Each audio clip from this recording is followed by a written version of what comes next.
Stefan played the music by Arvo Pärt. Arvo Pärt created this waltz, Uku-Aru waltz, when he was rather young. Arvo Pärt can be considered as an Estonian composer. He was born in Estonia and he was educated in Estonia. Actually, I'm very proud to say that in the same high school where I, in Rakvere. Now he's living also sometimes in Estonia, visiting often here, our homeland. And he's one of those world-living composers whose music is most often performed. But everything has a reason why we started with Arvo Pärt music. Long time ago, Urmas Peterson, you all know him now as the chair of the local organizing committee, came to my office and said that let's organize a large conference. And why not? So he was starting to talk me some stories, and I will share this with you. Late one evening, when walking in the streets of Chengdu province in China at the Yufrole Landscape Ecology Conference in 2008, Ken Sugimura from Nagasaki University, Japan, said to Urmas that his wife liked to listen Arvo Pärt. And Ken hosted the conference in Tsukuba, Japan in 2004. One other late night, when walking in the streets of Douro Valley in Portugal at the Yufrole Landscape Ecology Conference in 2010, João Azevedo from Bragança University, Portugal, said that he liked to listen to music by Arvo Pärt. And João was hosting the conference then in Portugal. So we will use the same music by Arvo Pärt to show you that the coffee break is over, lunch is over, and it is time to go back to the hall and start with conference. The conference main session is I forgot to change the picture. The conference main session is held actually here in the historical building of our Vanemuise theater. This is a small building and the bigger one is down in city center.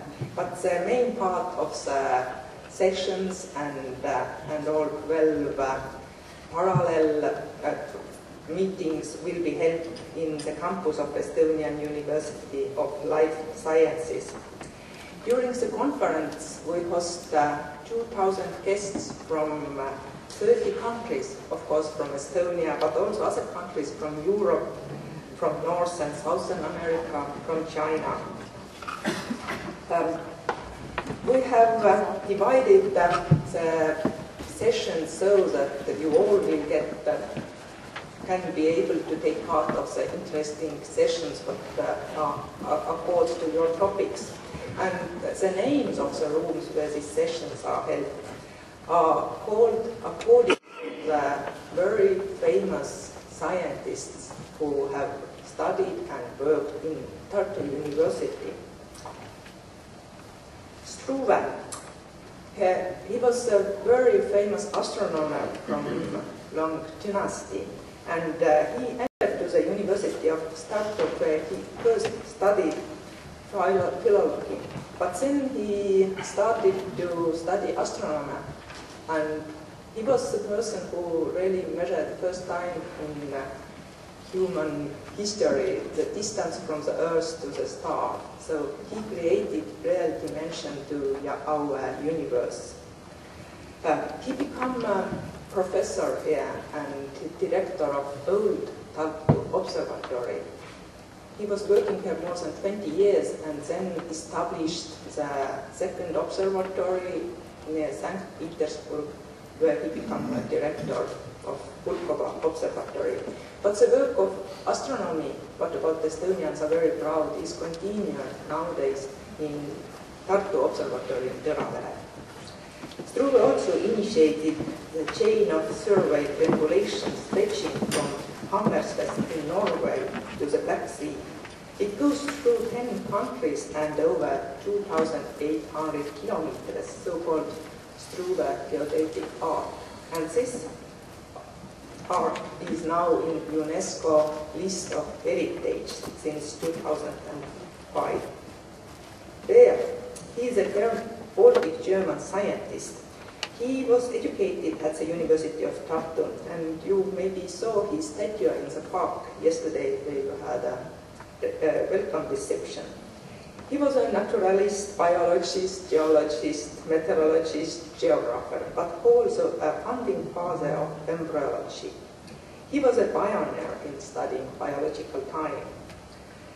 But he was also very active in so-called science management, because he was a member of several, or also co-founder of several academic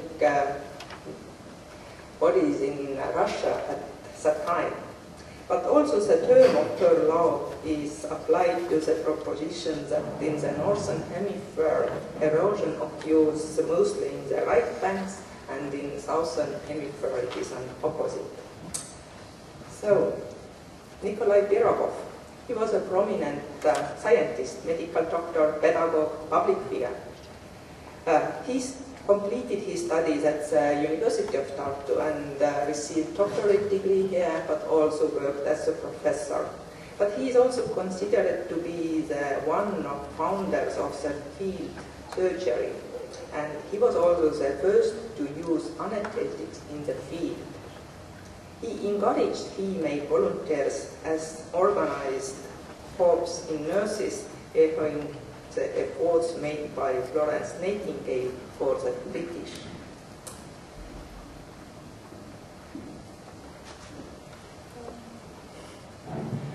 Ostwald, he receives the Nobel Prize in Chemistry for his work on catalysis, chemical equilibria, and reaction recipes. Ostwald graduated from University of Tartu and received his PhD here. Together with few others, he is widely credited being a modern founder of physical chemistry. But he is also credited with inventing so-called Ostwald process that is used in manufacture of nitric acid. In combination of other breakthroughs, it soon led to more economical and larger scale production of fertilizers and explosives that were desperately needed during the First World War. But he was having very large range of activities, including his published work, which contains more than 40,000 pages. But he was also a passionate amateur painter who made his pigments by own, and he was also learning several languages, including Esperanto and Ido. Krause is more known as the main architect of our old university campus, main building, the library museum where you started yesterday with welcome reception. But he was also teacher, collector, artist, and his life can be divided into two very different parts.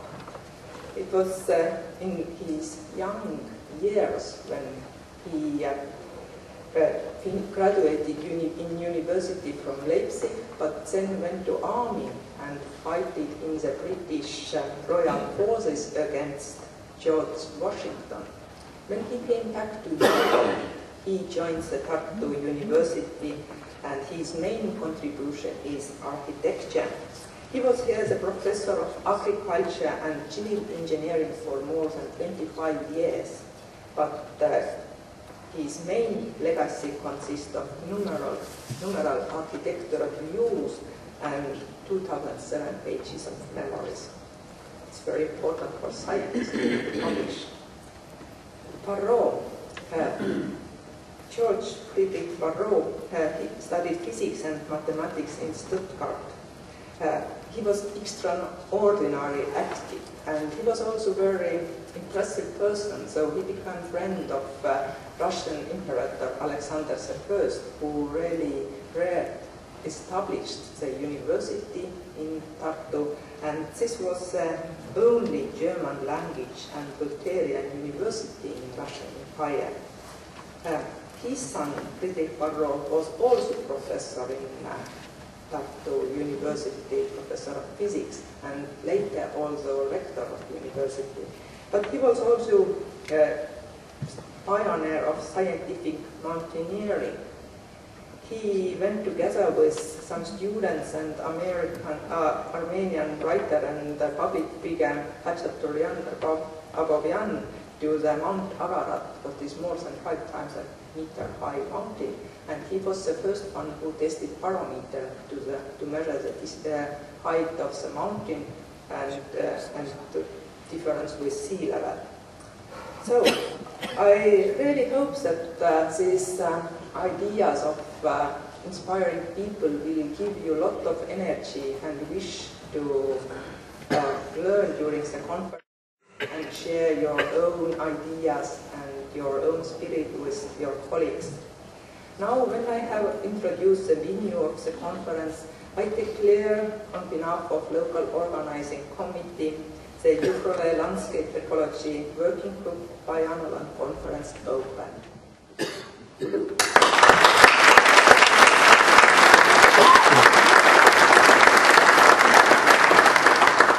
And I'm very proud to give floor to Sandra Luuk, who will give the welcome address from the Jufrole Landscape Ecology Working Group.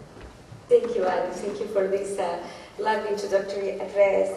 And I'm very happy, I suppose, as all of you to be here today after all these years of preparation. We are finally here in Estonia, and even the weather is perfect, you know, you plan everything. So I'm here today with 2 hats, one from the UFRO, as I'm the Deputy Coordinator of the whole Division 8, but also as the coordinator of this great family that we are, that is this working party that has been doing well since many years. I will give just a brief address about how we're doing with our working party. But I cannot start without keep on going thanking all the organization. Thank you, especially Urmas and Ulamanda, for inviting us here, and of course all the people behind the scene, behind them, that are working so hard. So thank you again for your hard work and for welcoming us here today. Also, I think the program is amazing, it's extremely interdisciplinary. This is what we are looking at you from. And thanks to the scientific committee, in particular for the chair, Regis Pereira. I don't know if he's here. He's hiding everywhere, somewhere. But thanks to all the scientific committee and to his chair and the university. And thank you for welcoming us in this great university with this great history. So, okay. So then, as I'm saying, I would like first to introduce a bit our UFRO, as many of you see new faces, or some of you that are even in other working party always come to me with questions about UFRO. So just very briefly to give an idea of how big this platform where we are is, because it's really unique, as in terms of an organization, not just because it's devoted to forest research and related science, but because of the kind of work that we do, working with the private sector, working with government, doing a very applied work. And we are more than 15,000 scientists all over the world. This is what makes us quite unique as a professional association. We are more than 600 member associations, as we cannot be members as individuals, but it's the institutions that are members of different associations and organizations, that we are in more than 100 countries. So we are more than 600 voluntary office holders that we serve UFRO, as many of us we are today here, serving 250 research units. And UFRO has a turnover of about 70 meetings every year, considering all the regional ones and the World Congress that we do one every 5 years. So it's an association with a lot of history as well, as it was founded in Vienna in 1892. So it's quite nice that this history and these traditions go through all these years. And he made today this very important UFRO mission that is not just in research excellence, but also in sharing knowledge, also develop science-based solutions, which is extremely important today to answer to forest-related challenge in the benefit to forests all over the world. So based on this presence and this history, it was in Salt Lake City that we have now our new strategy until the year 2019, where we're going to meet again in Curitiba, Brazil. So already be ready for 2019 and put this in your calendar. It's going to be a fantastic conference in Latin America. So we have these 5 research themes that are quite important because this is what is driving the research we're doing now and we're going to do in the next years. So it's forest for people, forest and climate change, forest and forest-based products for a greener future, biodiversity, ecosystem services, forest, soil, and water interactions. The one in red is the ones where our working party in particular is located because each of the research groups and working parties needs to address a particular research topic, and this is important. So we are in particular within biodiversity and ecosystem services and forest and climate change. And in addition to that, we have institutional goals, and this is what structures our institution and which allowed us to work with these very research teams in terms of orient the kind of publications we do, the kind of thematic conference we organize. So we are, of course, always striving for research excellence, but one of the most important goals is goal 2, which is network cooperation. So we are trying every day to increase more and more communication, visibility, and outreach. We think this is the real pillar where we structure our institution, because we want to have this policy impact in order to provide analysis, insight, and options. So we want to be, the organization in forest that can provide these insights in terms of policy and interdisciplinarity. And this is one example just from last week. This is a special issue that was supported by Mike Wimfel, our president. So this was published in Science, a special feature that presents the great issue and the great problems we have today in terms of health in forests because of climate change, because of all the human impacts. We are having more and more problems that are related with disease in forests. So this special feature, some of you yesterday evening received a link to it, is quite important, and it really shows the kind of impact that we have and the kind of products that the association delivers in order to answer to today's questions. We were also present in July in the Global Change, Climate Global Change conference in Paris in order to prepare the material for the COP21 that is going to take place in December. So this is quite important for us to have presence there. So we have a bit of a complicated structure. So what it really matters for us as a working party is that we are in the divisions as part of one of the working parties, and we are in particular in Division 8, which is Forest Environment, which is led by Jean-Michel Carnus, which is a colleague from INRA, France. This is why they call sometimes Division 8 a bit of the French mafia, because we are many French that were involved in particular, just by chance, not because we coordinated that, but we are in Division 8. So we have 9 divisions within this research group, and within our division we have 20 working parties. So we are within the forest ecosystem functions, because we have also thematic areas within our division. So we share with also a lot of ideas with the forest biodiversity and the different groups that are within forest biodiversity. We organized so far one conference together that was in Ireland a few years ago.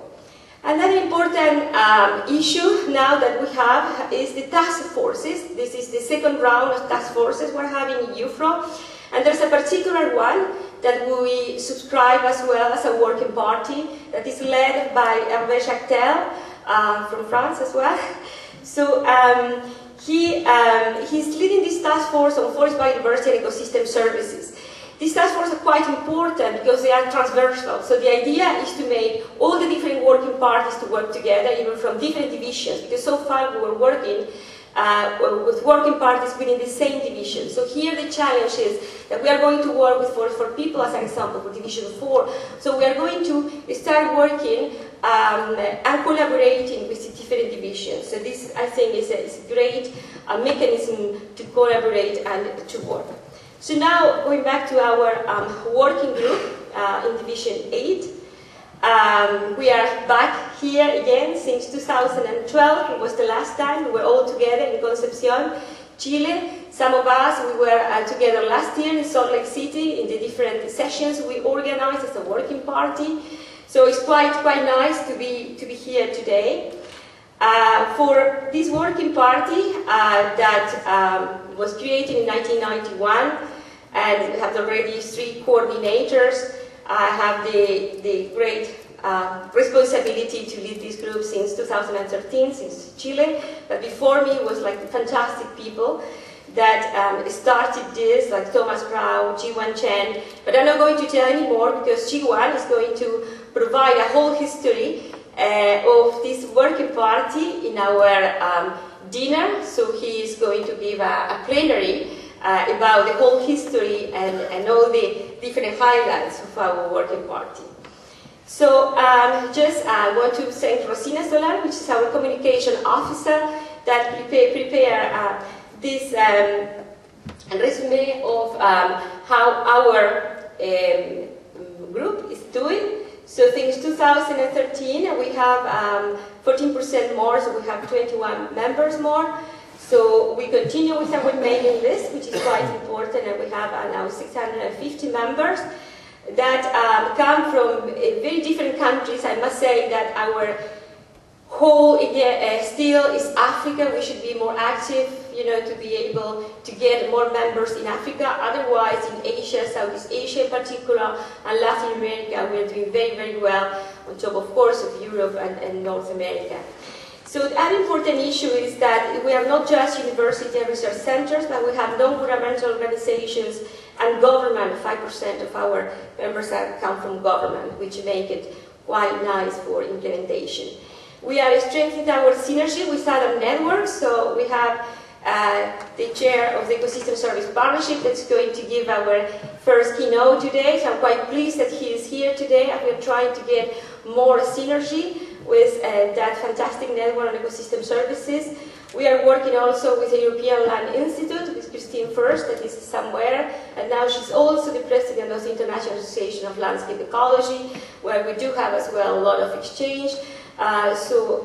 We are working with FAO, with different UFRTAS, their working parties, and lately we started to work with the Global Observation of Forest Cover and Land Dynamic, in particular the Land Cover Office, GovGold, with issues that are related with tropical forests in particular.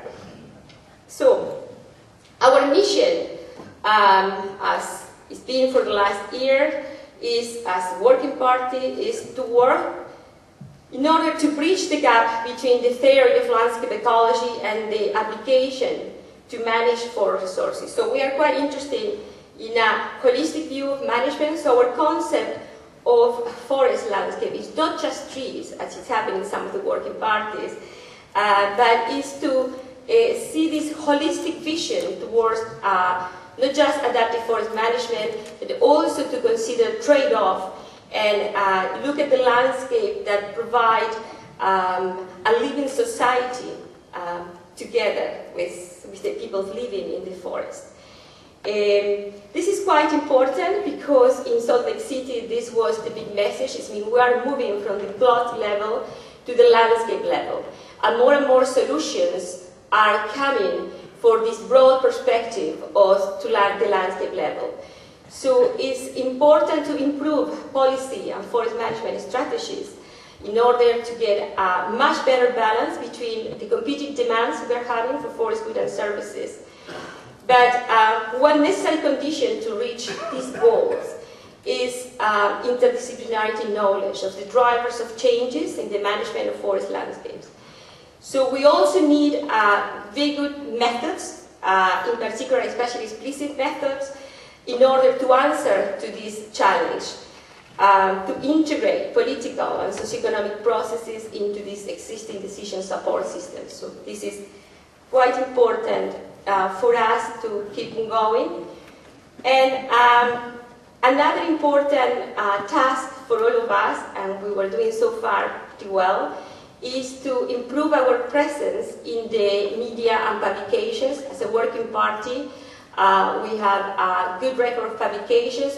All these details we're going to provide you today in the assembly, so I'm inviting all of you to the General Assembly that will take place today at 18 hours, where all the different representatives of the different regions are going to provide inputs in what they've been doing. And, you know, it's fantastic. I'm really impressed in all these slides, and I'm amazed because there were even some things that they didn't know in terms of building capacity, of conferences, courses that were organized, and also in presence in the media.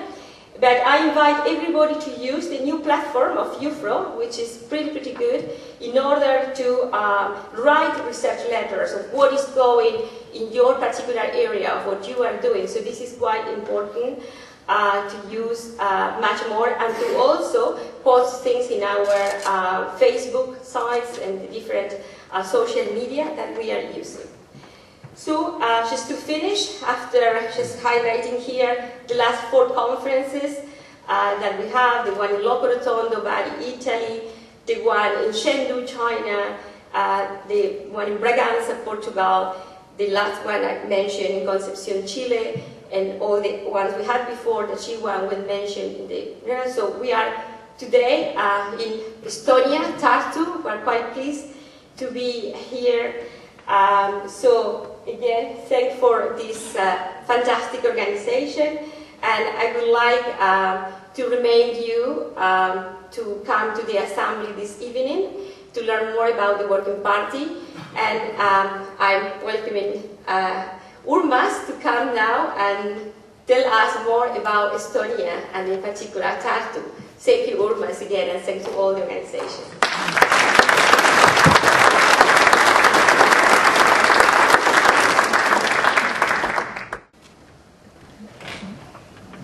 In the beginning was the Word. John 1.1.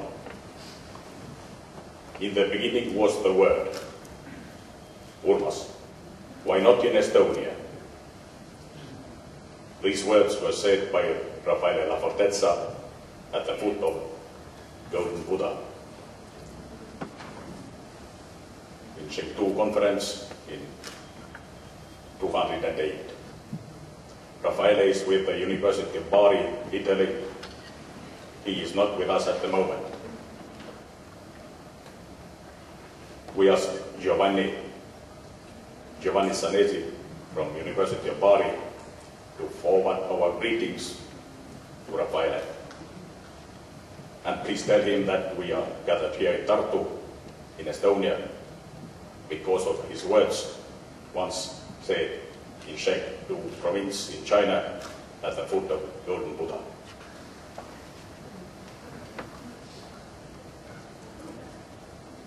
Ajit Pereira, Ontario, Canada, kindly agreed to chair the scientific committee. Here in the figure, Ajit is on the post-conference tour in Douro Valley, in 210. Together with Ajit, we assembled the scientific committee. Our first meetings of the scientific committee fell to a period when the name Ukraine was more often read and heard. Our meetings resembled very much those of Zaporozhian Cossacks from contemporary Ukraine. The freedom-loving Zaporozhian Cossacks were a kind of outpost of the Russian Empire bordering with Turkey.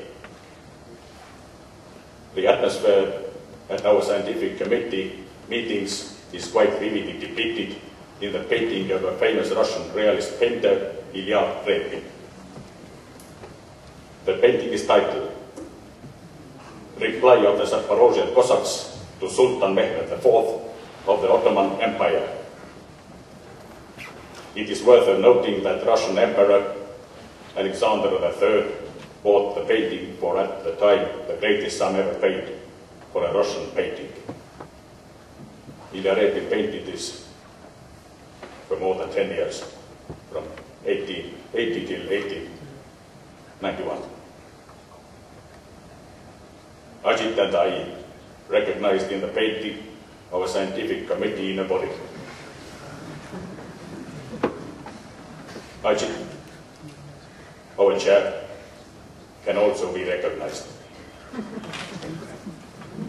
You can search for the painting yourselves, and I am sure you will also end up recognizing the persons mentioned. A copy of the painting is available on the web. We carried out an experiment. Ülo Mander's wife was asked to recognize her husband Ülo. Ülo is with the University of Tartu, and Ülo's wife pointed immediately to the prototype of Ülo. This gentleman is on the right, dressed in pink, wearing a white sheepskin and laughing a Homeric laughter. Now the hint follows. Whenever you hear somebody laughing a Homeric laughter at our conference, and the person who laughs happens to be a gentleman, you can be sure it is Ülo Mander from the University of Tartu. If you hear Homeric laughter and the laugher is a lady, this is Christine. Christine Fürst from the University of Bonn. But where is Christine, the only lady in the men's club of the scientific committee? Christine is taking the picture.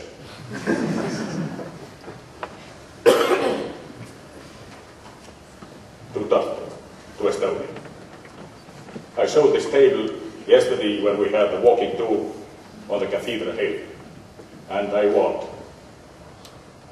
show this today once again.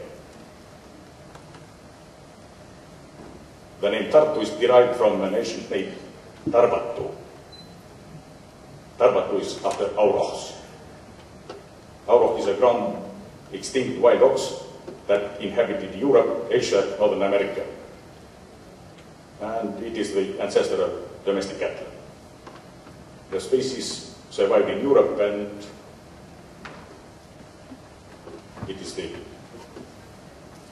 according to the records, died out in the beginning of the 17th century. The German Torpat and its Russian adaptation Tert have been derived from it. Some of you have your nights at the Hotel Torpat. The meaning is the same as Tartu, but in German. So most important dates in Tartu are, first record is from 1030. At this year, the troops of the Russian Duke Yaroslav the Wise conquered Tartu. Yaroslav the Wise was a duke from Kievan, Russia, and it took slightly more than 30 years to take Tartu back. Another important time period is the very beginning of the 30th century. Then we got acquainted to our new countrymen from Germany, from Sweden, from Denmark, partly from Russia. So these raids from the neighboring countries lasted for about 20 years. And this particular site, Tartu Torpat, became a small feudal state, the bishopric of Tartu, for more than 300 years. An important date in Tartu is 1632. At that year, Swedish King Gustav Adolf II founded a university, Academia Gustaviana in Tartu. I have only to repeat the words once said in Concepcion. Thank you, Per.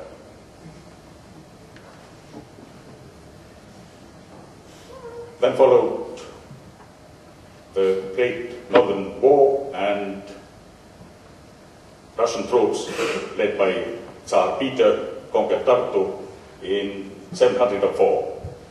4 years later, in 708, Tartu was totally demolished on the order of Peter I, and the citizens were deported to Russia. The next important date is 1802, reopening of the university by Alexander I. A century later, 1919, the University of Tartu becomes an Estonian national university, and a peace between Estonia and Red Russia was made in Tartu a year later. During the Second World War, half of the Tartu buildings were destroyed in the battles of the Second World War. The same graphically. First, ancient Estonia, then followed by Denmark in northern Estonia, and German rule in southern Estonia. Germans bought the whole Estonia in the 14th century. A period of wars, our largest island, Öresund to Denmark, northern Estonia to Sweden, southern Estonia partly to Poland, then totally to Sweden, then Northern War, and the Russian Empire. Briefly Germans, then Estonian Republic, briefly Soviets, briefly Germans, and Estonian Republic.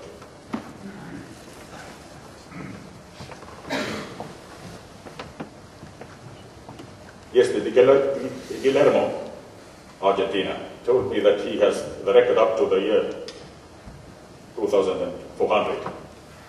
You must ask Guillermo what happens next.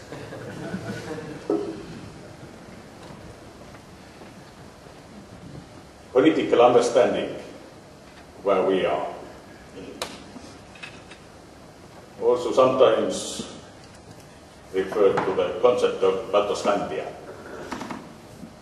Here is only a political Venn diagram. We have Finno-Ugric realm together with Finland. The Lithuania and Latvia have Baltic realm. We together with Lithuania and Latvia have Baltic countries. There are Scandinavian countries, there are Nordic countries, and some people say we have a general Baltoscandia. We can believe that. Estonia is half forested, more than 50% are forests.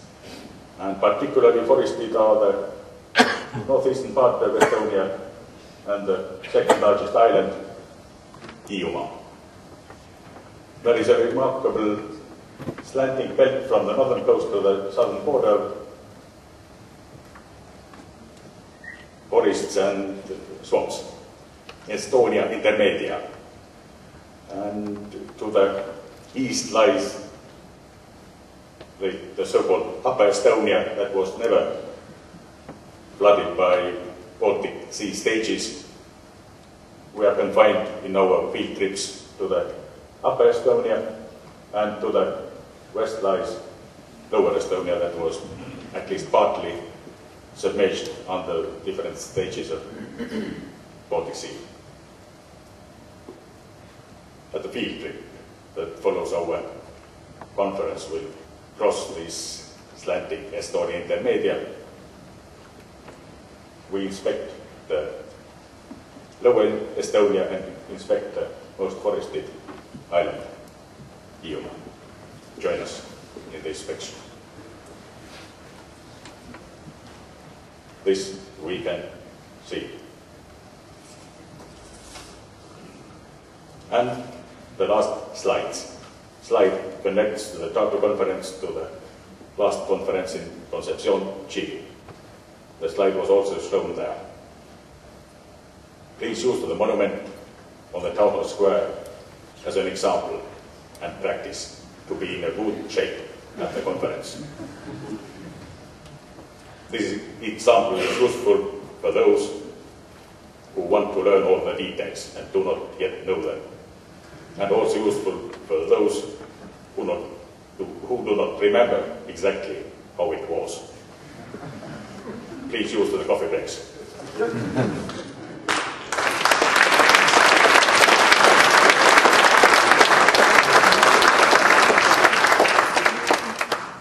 Yes, I wish you a good conference, and I forward the word to Guillermo to introduce our first keynote speaker. Well, thanks so much. My humor is not than yours, but no, it was amazing. Now we'll introduce Dr. Rudolf de Groot. He's an associate professor in Integrated Ecosystem Assessment and Management of Wageningen University of the Netherlands. He's a landscape ecologist and worked for almost 30 years in these topics. I chose him as a key speaker because his work on ecological economic analysis of impact of land use and climate change on ecosystem services as a tool for sustainable planning and management was unique. Rudolf published more than 200 papers and books. Maybe it's easy to publish a paper, but I wonder how he can do to their contributions receive more than 10,000 citations during the last 15 years. That for me, this is amazing. And his papers, I think the last papers, they are amazing because they connect or allow us to understand the real challenges in ecosystem services assessment and include this concept in the ecosystem management. So from theory to the real world. So for me, this is the main contribution that he can at least make for my career. Rudolf is a member for several journals, the editorial boards, biodiversity science, ecosystem and services management, conservation letters, and others. And mainly, or including the paper, the journal, the Sevier Journal, Ecosystem Services, Science, Policies and Practice that he founded.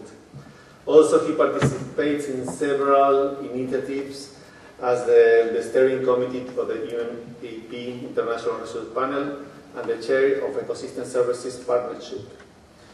So Rudolf supports several initiatives in Latin America. He knows I speak a little Spanish. And in examples, the last meeting in Costa Rica and the next in Mar del Plata in ecosystem services.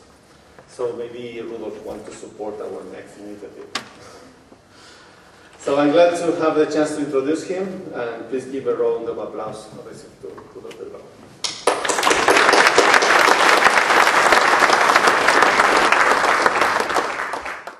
After such an introduction, it will be difficult to live up to the expectations that were raised by, I think, one of the nicest introductions I ever had in my own career. Thank you very much. And actually, you should have kept that picture on the screen. I think that's quite a nice metaphor, I guess, of the dialogue you need between disciplines and between people.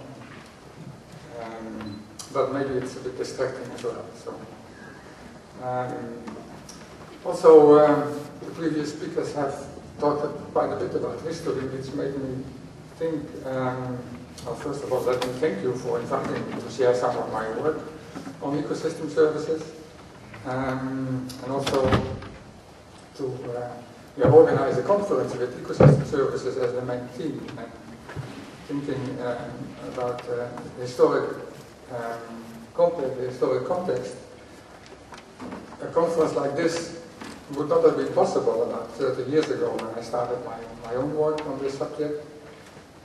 Not only because most of you would probably not have been here, or maybe still in high school, but also because it was quite a few people, only a few people working on it, and it was quite a controversial topic at the time still. Being an ecologist, many of my friends and colleagues looked a bit suspicious at me, trying to quantify the benefits, the importance of nature in economic and even monetary terms. Many thought it was kind of unethical to try to do that. And economists didn't really like ecologists kind of invading their territory. And I guess they kind of argued and thought that we didn't quite know what we were talking about, not being trained in economics, and I guess quite a few economists still feel that way. But it's exactly this dialogue that we really need to bring the science forward, and also to make that link with the practice, what we are doing on this forest, basically to conserve and use nature in a more sustainable way. And for that, I think that concept of ecosystem services is very important, and maybe even more important than kind of the analytical tool it is to better understand and quantify all the benefits, but also to use it as a tool for this dialogue. I don't know how well your Spanish is, but that picture to the left says Tree of Life, if you translate it. And you cannot read the symbols, but basically it explains all those things that we get from trees and from forests. Looking at the program of the conference, it lists a whole bunch of those ecosystem services, many linking to material benefits, the importance of nature and forest in particular in this case, for maintaining environmental quality, providing all kinds of resources, but also as a source of inspiration for many parts of our non-material needs. I will not say much about it. I looked in the program, and there are many presentations and sessions focusing on this. I would like to talk more about this link between ecology and economics, and how you can use that information to take this dialogue forward. And doing all this research, we should also not forget that many people still fully depend on those forests for their livelihood. Some statistics are put on this slide. It adds up to more than 1.6 billion people depending in one way or another on those ecosystem services provided by forests, which is about 25% of the world population. And if you think about it carefully, actually maybe we all do depend on these forests in one way or another. They are very important in the climate system. Many of our medicines still come, especially from tropical forests. Important places to come to rest and relax. And also in a way, we might feel some connection with that system if we go there. At least I have that kind of an experience, and with me, I guess many people. That's really important for our mental well-being. Which made me think of work done more than 10 years ago on somebody that made a statement that this detachment from nature, especially in children, is leading to what they call nature deficit disorders, loss of attention span and obesity and other problems children, but also adults, are facing by becoming so detached from our environment. Some of these statements speak for themselves, I guess. Although the little schoolboy was probably right in saying that the apples come from the supermarket. This whole production chain behind many of the things that we get and find in the stores, clothes, food. We don't quite know anymore what is all involved in producing that, and all the so-called externalities involved in the process. I hope you can read the lower line there, that also, if you study this topic from a scientific perspective, you can find quantitative data on that exposure of nature, or to nature, makes us nicer, improves our attention span, and even just looking at the picture, the outdoors, can reduce stress. I also remember a study done in people that are hospitalized, and those people that were in a room with a nice view on the garden or from another view. They recovered quicker and needed less medicine than people that had exactly the same illness, but were blind in a room with no windows, or just looking at another wall. So these kind of emotional or subjective effects of nature are really important. And just recently I had a paper that even just going for a walk outside and in the forest makes us smarter, makes our brain work better. Come to think of it, this room doesn't have any windows. But we're not in here for that long. So. Yeah, if we realize all this, you wonder why we are still neglecting all those ecosystems and the services they provide and still destroy them in many different ways. Some more statistics, and you probably know that better than I actually. We are losing more than 7 million hectares of forest every year still, and most of that will be primary forest, I'm afraid. Mainly to cattle breeding and palm oil production, especially palm oil is a big business. You can then recalculate those big numbers into, if you're losing about 14 hectares per minute. And WWF just recently recalculated that and compared it to football fields. I think they made soccer fields. If you do the calculation, it comes down to about 36 soccer fields that we lose every minute.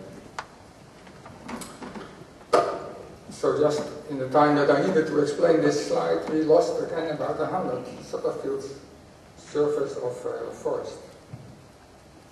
I don't think it helps if I start speaking quicker.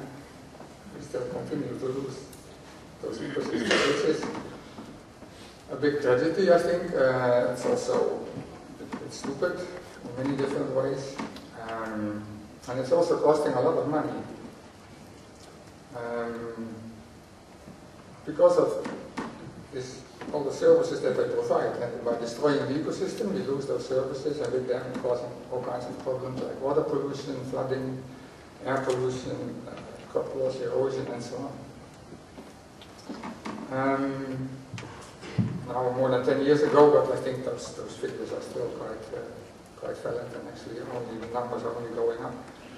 The cost of this loss of ecosystem services is about 2 to 5% of GDP per year, which is about $2 to $3 trillion in terms of damage caused directly by erosion and flooding, and also by replacing and restoring those ecosystems. Now the same thing in economics is that it's actually a good thing. It doesn't matter so much what the money is being used for, as long as it is flowing. We are measuring it, and it's contributing to the GDP, which is one of the main causes, I think, for many of the problems we are still facing. And in addition, we are even subsidizing those non-sustainable uses of nature, which, speaking of historic events, goes back in time when there were fewer people and a lot more nature. It was kind of logical to subsidize the primary industry, like forestry and fishery. But nowadays it doesn't really make economic sense anymore, but we are still doing that a lot. A big part of the subsidies coming also from Brussels are still going into fishery and the national governments and forestry. Non-sustainable versions of it. Although that is getting better.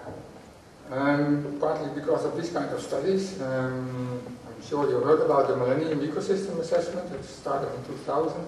And lasted for about 5 years to not only get those numbers on the table that we are still losing so many ecosystems and so many species, but what that means for human well-being. So they used this concept of ecosystem services, and they found out that about 60% of ecosystem services are in decline. Not very surprising, I guess. And then a couple of years later, the deep study was done, the economics of ecosystems and biodiversity from 2008 to 2010.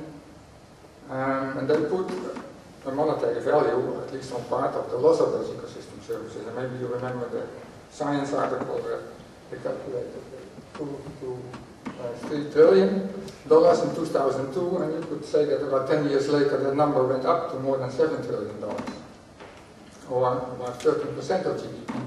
We are spending on the damage cost and replacement cost. And somebody in the BBC News website made a comparison with the banking crisis in 2008, where on one day the stock markets went down. We lost about the same number in monetary value of the businesses worldwide. And actually we are losing that amount of money every year by just not using those ecosystems in a more sustainable way.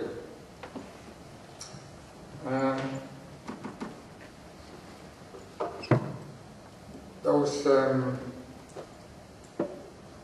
calculations are partly based actually on work done and published in 1997. A much cited article was a paper we published in Nature with Bob Costanda as the first author, where we came up to a calculation that the annual benefits of ecosystem services to the global community was about $33 trillion per year. That was calculated based on a workshop of 1 week. We sat with that whole group of people in Santa Barbara in the United States. Bob organized a working meeting, a real workshop. There were no presentations, just working real hard to get those numbers on the table. And at the end of that week, we came up with this number of 33 trillion. We had no idea if that was a lot of money or not, so we looked in the internet to see what the global GDP was at the time, which was about 27 trillion. So we were a bit surprised ourselves, actually, that we came up with a number that was even more than the money that was going around in the global economy at the time.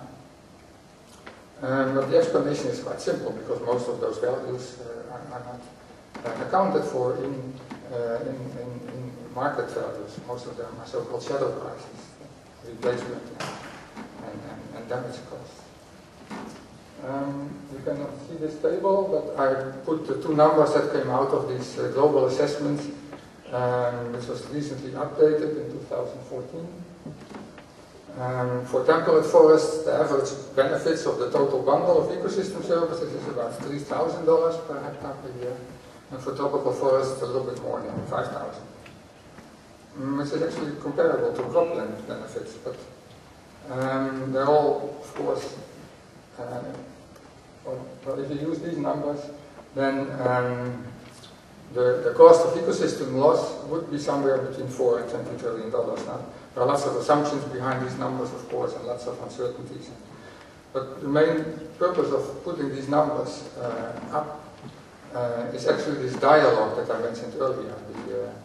We want to make that next transition of using those numbers in terms of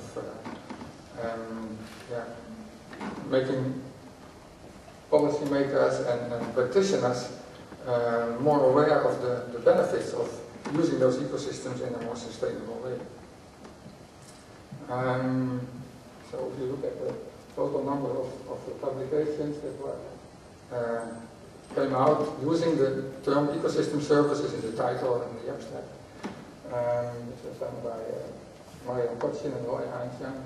You see that it started basically around the mid-1990s with two publications by Costanda I mentioned before, and a book by Gretchen Daly on ecosystem services. Then you see another boost after the Millennium Assessment, and this stops in 2010 with the publication of the TEEP report. But I'm pretty sure if you would do this again now, it would still go somewhere exponentially to the roof of this building. It's quite amazing to see how the concept has been picked up now. Not only in science, but especially also in policy making. And for that, this development, the creation of an organization called IPBES, or IPBES, there's still some debate how to pronounce the acronym, I think. It's the Intergovernmental Policy, Science and Policy Platform on Biodiversity and Ecosystem Services. A bit comparable to the IPCC. It should be kind of a global conscience understanding how, in this case, biodiversity and ecosystems are linked to human well-being, and they're now developing many different working groups, and we'll start to do global assessments on ecosystem services. Around the same time, we started this ecosystem service partnership that Sandra already mentioned earlier. It's a quickly growing group. We have now not as many members as the UFO, but we do have more than 2,000 what we call friends, people that signed up to become part of this community, and they're working together in lots of different working groups. We have more than 40 of them, focusing on different themes and biomes, and what we call sectoral working groups to make the link with agriculture, for example, conservation and other sectors in society that are using or should be using the concept. And Sandra is actually also involved in a working group within ESP, making this link with the forestry community.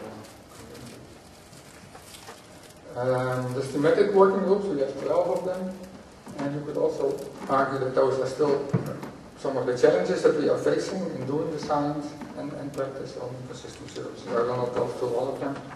I'm focusing mainly on how you can use it for trade-off analysis and in project evaluation and practical implications in terms of planning management and investing in ecosystem conservation and restoration.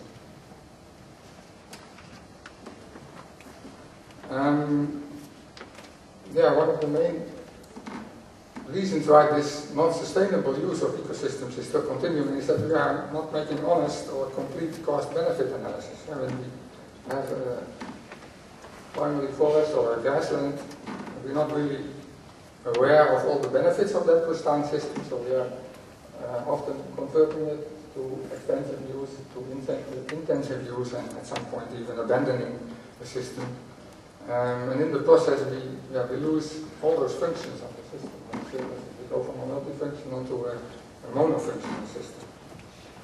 Now, in many cases, that might be a wise thing to do. I mean, we need to feed people and provide them with all kinds of resources, so we cannot keep all the ecosystems in a more pristine or extensive use modus.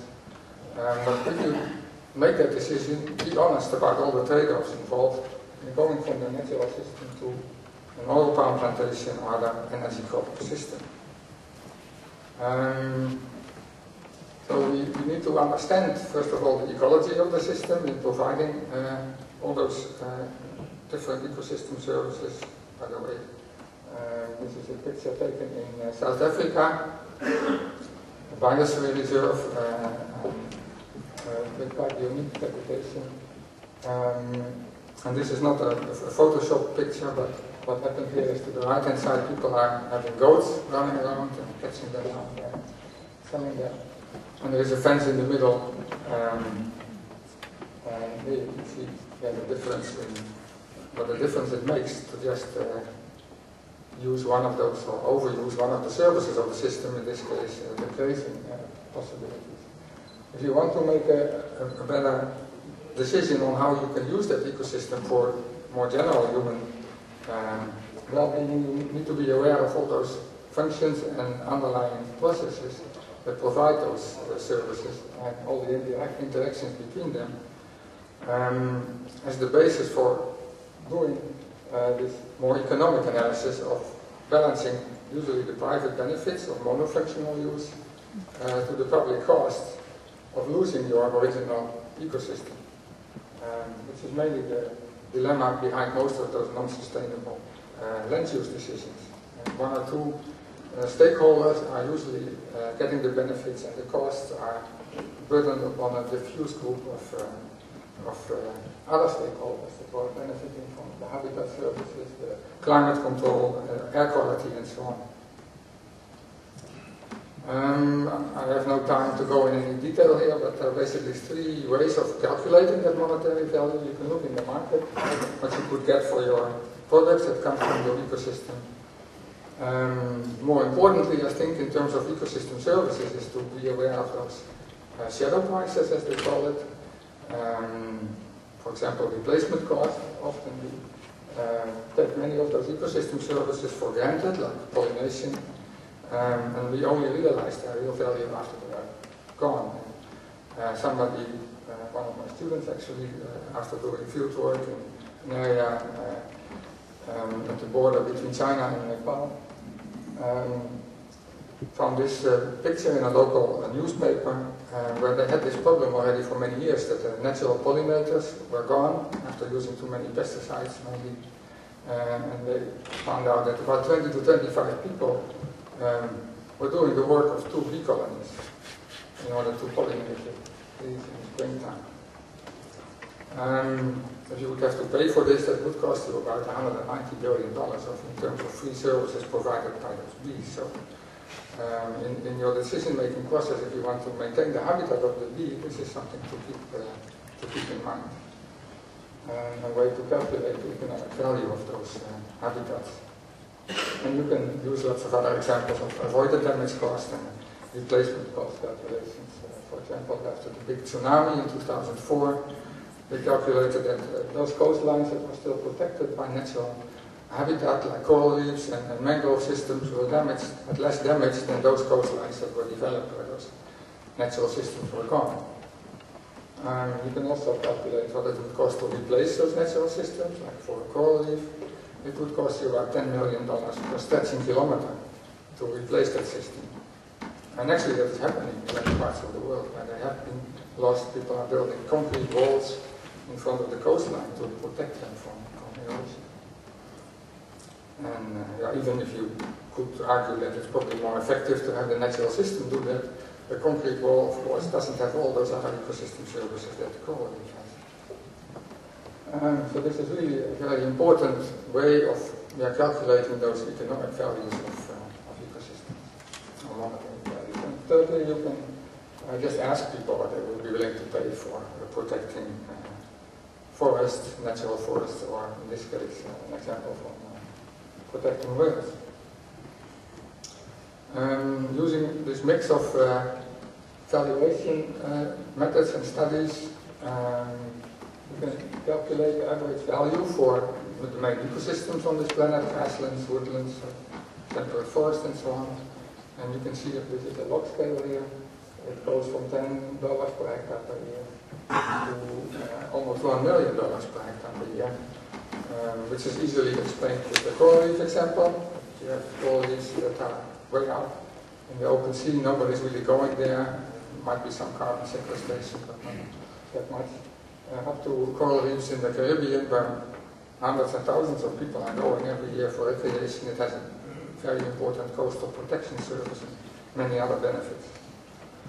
So you can then, if you would want to calculate the average value of those ecosystems, which got down to 50 for oceans and 46,000 for mangroves, and almost 100,000 for coral reefs.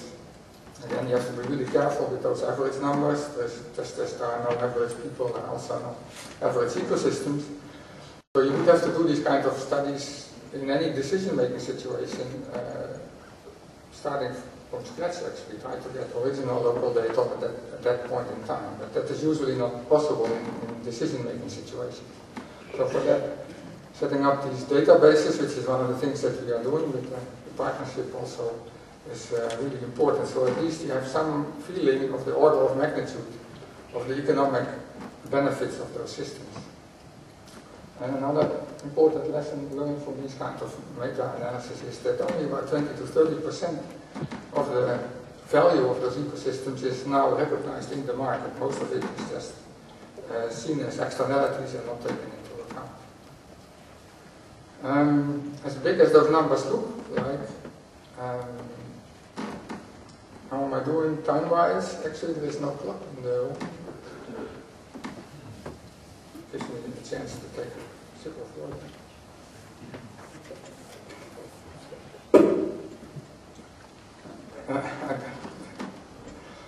I needed some water, actually. Those are only annual values. values. If you destroy your ecosystem, if you cut down your primary forest and turn it into a plantation or something else, you have to take so-called capital or net present value of that system, because you're losing all the services and the future benefits of your particular ecosystem. And a study published in Nature in 2008 now calculated that this net present value or capital value of a mangrove system in Mexico was about $600,000 per hectare, which the value depends a little bit on the discount rate that you use and the time horizon, but usually an average of 5% and 20 years is used. Also in the business world, so that is quite comparable. And the local government only charged $1,000 per hectare to the real estate developer. They wanted to build a recreational resort in that area, which is less than 1% or only 0.2% of the real value of that ecosystem. Because all these numbers, all the shadow prices, they are not kind of fictive money. At some point in time, somebody is paying for it, literally through restoration or loss of income. But also in many non-material ways. And quite consistently, if you compare the multifunctional sustainable use of ecosystems, sustainable forestry with farming, or traditional forest use with logging, the multifunctional sustainable use comes out better in terms of the net present value. Again, if you are honest about all those services and the set of prices involved. Again, these numbers, you can debate them, but it helps to look at that system in a more whole or ecosystem analytical perspective. You realize that there are many different services provided by, in this case, a forest, and many stakeholders are associated with them. That's kind of the beauty of the concept. I think it is defined as the benefits that people get from ecosystems. So if you are able to identify all the different services, you also automatically can identify the different stakeholders behind them. And then you will see that the timber industry is, or actually should be, only one little stakeholder in discussing the future of that ecosystem. And I think it is more and more working that way. That people, you can argue about those numbers, but we know it's more than zero, and all those people have a stake in the system. Bring them all together to understand how we can use it in a more sustainable way. In some parts of the world, people are really trying to implement this concept in practice. Maybe you've heard about this area in Guyana. Ivo Kramer is the name of it. If you type it in Google, you'll easily get to the website. And they started already in, I think, 1998 or something, 25 years ago, or 15 years ago. But maybe if you look at their mission statement, to be a model for the world, to demonstrate that tropical forests are worth more alive than dead. And they also linked it to this next issue I will be talking about a little bit, is how you can use that information for benefit sharing and financing mechanisms. Closer to my own experience, some of my former students started a project in South Africa in 2007 in this Baviaanskloof area, where I showed the picture before, the dilemma between keeping the landscape as it is and ensuring carbon sequestration and compared to allowing unlimited goat farming, causing a lot of problems in the area. And they started working with the local community, trying to demonstrate all those different services and values to them, and they even created what they call a little learning village, where they are teaching local people, but also school children, about the many benefits and engaging them actively in restoration activities. And in the past 7-8 years now, they have many students, not only from Wageningen, but also from other parts of the world, went there to learn to understand how the ecosystem is functioning and all the services and benefits it provides. And also, globally, many other organizations are more and more using this concept to bring it into practice. And maybe you've heard of the Sub-Global Assessment Network, the SGA network. And it followed actually from the Millennium Ecosystem Assessment. And they now have 60 projects globally. People are working with policymakers, with local practitioners to bring the concept into practice.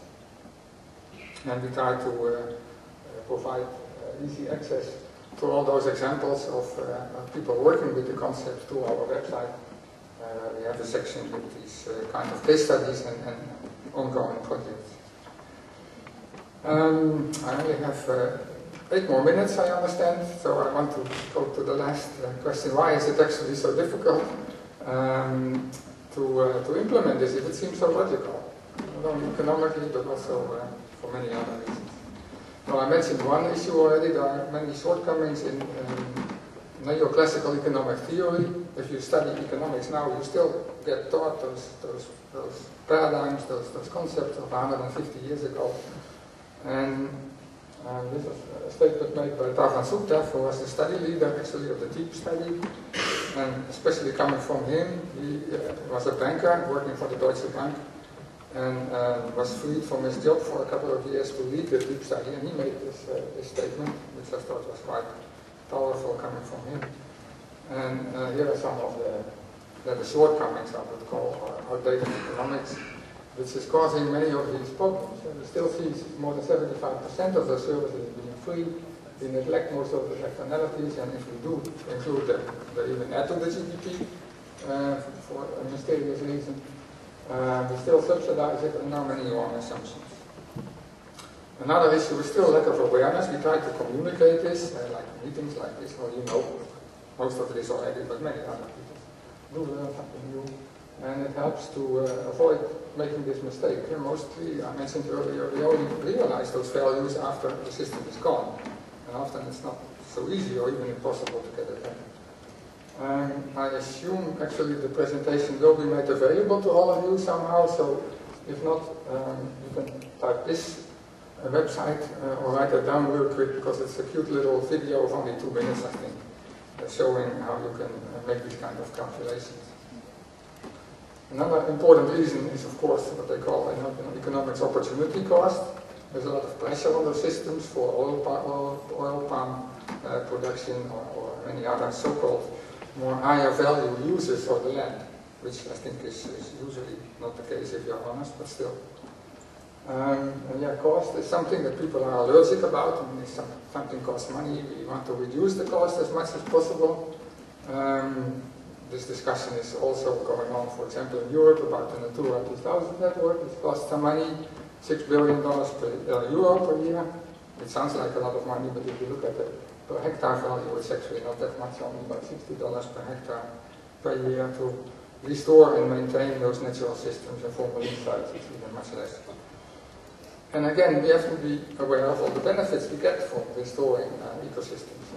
Just some examples from Ireland, Scotland, and France show quite consistently that you get at least 3 to 7 times money on the dollar back or on the euro back from investing that in restoration than what it costs. And an example in the Netherlands is even more extreme, with a benefit cost ratio of about 100 times. In terms of benefits from all those ecosystem services, and the cost would be only about 140 euro per year. Another meta-analysis, this was published a few years ago because many people say, yeah, well, we all know about this and it's really important to restore nature, but it's too expensive. So we did a study of more than 20,000 publications, and we limited it to 95, where we checked the benefits and costs of restoring ecosystems, and as you can see from this graph, all of them show a positive benefit-cost ratio. So we should actually stop seeing money spent on ecosystem conservation and restoration as a cost. It's an investment. Just like when economists argue that building a new road, yeah, it costs a lot of money, but it brings economic activity and we will get that money back. But in terms of conservation, we say, yeah, well, it costs a lot of money and we don't get anything back for it. It's not really the case. Again, to put this into perspective, a global network of well-functioning protected areas would cost about $50 billion per year. That would be less than 0.1% of the global GDP at the time in 2009. But if you compare it to other things that we spend money on, it's really nothing. look at the money spent on Valentine's Day just in the United States. People gave little presents to each other for $70 billion. On a global scale, I'm pretty sure it was much more than 50 billion, which is fine. I mean, don't stop giving little presents to each other. But don't tell me this is a lot of money then. You can easily afford paying for conservation. But for some reason, we don't do it. And well, this would be a very good example of a win-win situation. Stop smoking and give that money to conservation. And you also, again, get a lot of money back, more than $3 trillion in terms of benefits. So I think this case is easy to defend. Investing in nature and restoration pays. This was actually an editorial now 10 years ago in The Economist, a conservative economic journal, after the Millennium Assessment came out, which made this powerful statement. And I thought, yes, they finally got the message and things will be changing now. But 10 years later, still. Well, things are changing actually, but still quite slowly. This is another really nice little video, only 3 minutes, but I have no time. And maybe no internet connection here, I don't know. You do? Uh-oh. I think the chairman is going to get mad at me. But let's see what happens.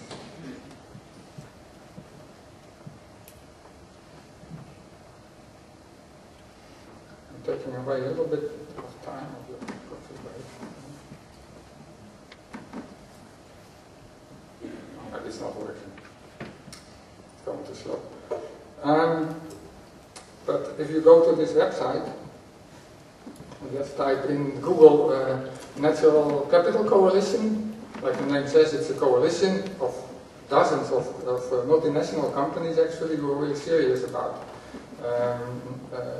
trying to take nature better into account into their business model. It's really an important development. I think that does give a lot of hope that things are indeed really fundamentally changing slowly, and people are seeing the benefits of taking nature into account. And again, you can have a look at our website, the Ecosystem Service Partnership. You can find lots of links to all these initiatives. We're also publishing our work, of course. I think some of these journals were already mentioned earlier. And this is really a nice little book about the Ecosystem Promise, it's called. It was written after one of our conferences a couple of years ago, where the author interviewed a lot of people and made a really nice coffee table book on the concept. And this is my last slide. I think Sandra already mentioned that we will be getting together later this year in South Africa. We have our 8th conference already, and the theme is Ecosystem Services for Nature, People and Prosperity. And you are all very welcome to join us there. Thanks very much.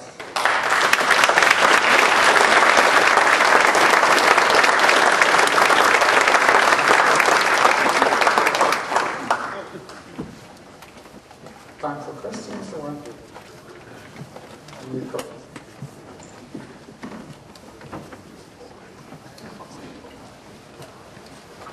I can continue talking. Yeah. What is the price of nature just now? What is, thanks, that was a great presentation. What is the price of nature at the moment, according to Costanza Galli? The price, I would say, is 0, or not 0. But maybe you've seen this cover of the Nature article where it said pricing the planet, which was the last thing we wanted to do. Because there's a big difference between pricing and valuing something. Pricing only relates to what they call in economics the exchange value, which you can get for something in the market, and many of those ecosystem services, and especially the ecosystems providing them, are non-replaceable, basically. They are unique systems. So if you look at the original title of the article, it's called The Value of Ecosystem Services and so on, and we explain quite extensively that there is this fundamental difference. So when the issue came out, we were quite upset when we saw the cover saying pricing the planet. They never asked us. The editorial board of the journal just made that decision themselves. So we were quite angry, actually. But in the end, it may have turned out all for the better, because it attracted a lot of attention, and many economists, rightly so, argued that you cannot do that, you cannot price the planet. Who's going to buy the planet? Somebody said. Because you talk about it. I thought we were talking about exchange value. So then you can buy it. So who's going to buy it? So yeah, I would say pricing zero, but value immeasurable, because yeah, you cannot live without that ecosystem. So somewhere between zero and infinite. Good question. Thank you.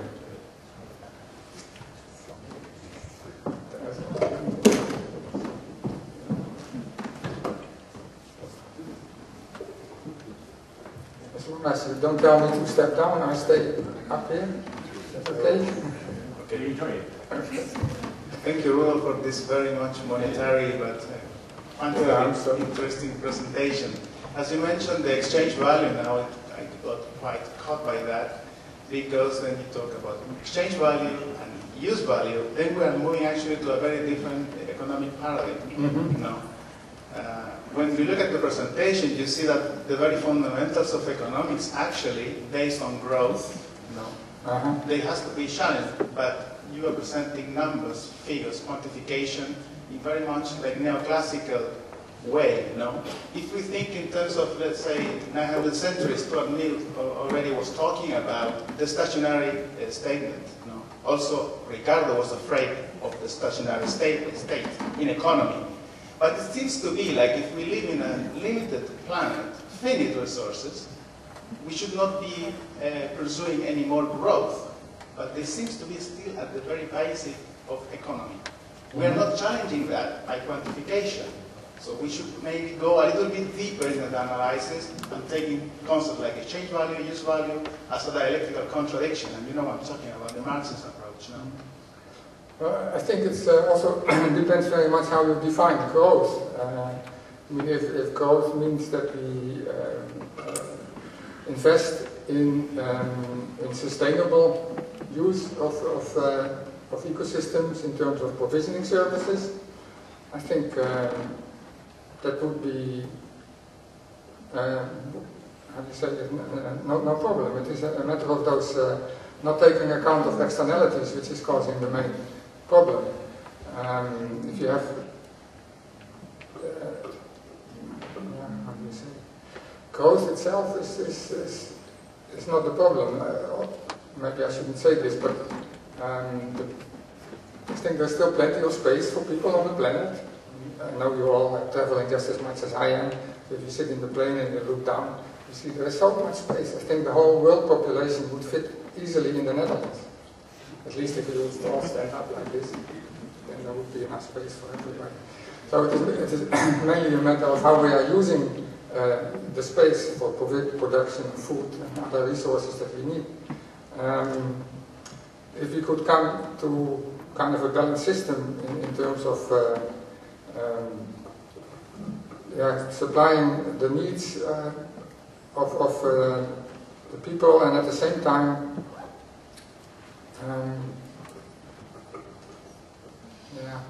I'm almost tempted to get into a more philosophical mode, and I maybe should be the last person to say this, but it's all a matter of preferences, I guess. I mean, I would like to keep the planet, at least to a big extent, in a natural state, to leave space for all those other species that were here long before people came onto the planet, and they have a right of existence.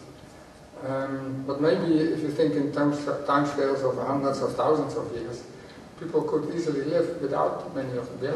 We have been losing quite a few species, which is a pity, but we somehow will find a way around it and survive as a species. If that is preferable or not, I don't know, but in that sense I am optimistic that we will be able to survive as a species, but if that will be a planet that also has space for much other nature and other living beings will be difficult, I think, in the long term. So, coming back to your question of growth, it's all a matter of how you define growth, and sustainable growth, I think, is still possible in many different ways. And we have to agree as a community what kind of world we would like to live in, and maybe sacrifice some of our amenities in order to leave more space for other species.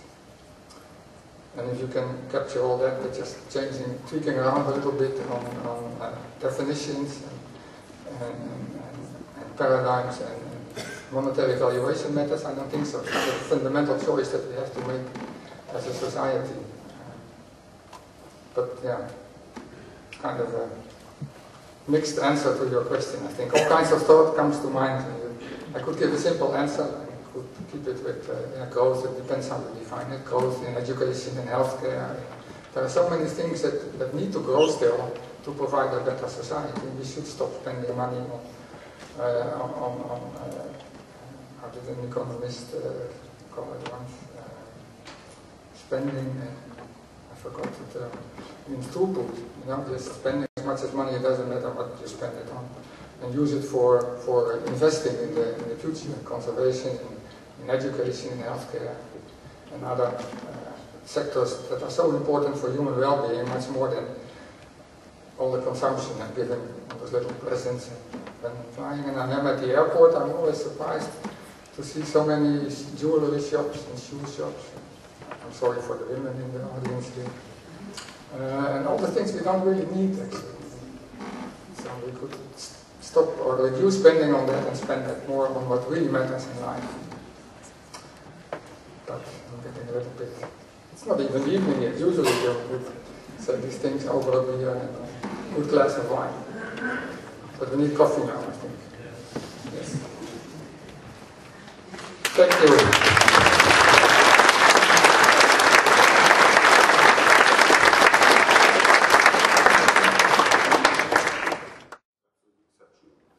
Okay, so thanks a lot for inviting me, and I have to say I struggled a little bit when I was finally accepting and then I was thinking about what to talk about, because I have no answers.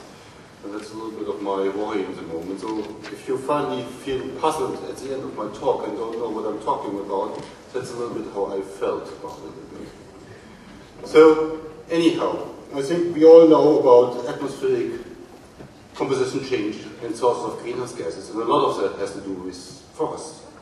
And that's really pretty amazing about it. Of course, if we would go for carbon dioxide, it's very clear, we would talk about land use change, and would talk about how much carbon is finally released due to land use change and volatilization of carbon stocks from plants and soils.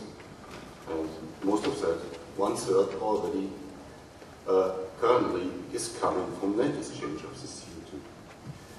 And if we go for the other gases, methane and nitrous oxide, you would see, okay, it's livestock. And just as in the talk before, livestock is one of the drivers of forest loss. And I'm working at the Livestock Institute in the moment in Africa. And I have to say, this is one of my challenges to look in a different perspective, also looking into livestock production, but also how to find a sustainable way, how to produce livestock and meat products and livestock products in general, like dairy, more sustainable to save our global environment. But also we talk about wetlands, and I think we'll see more about it tomorrow on the field excursion. And if you go for nitrous oxide, I can tell you something about tropical forests, which would finally be approximately 1/3 or 1/4 of the global atmospheric N2O source. So if we get rid of this tropical forests, we have less N2O in the atmosphere. Could be nice.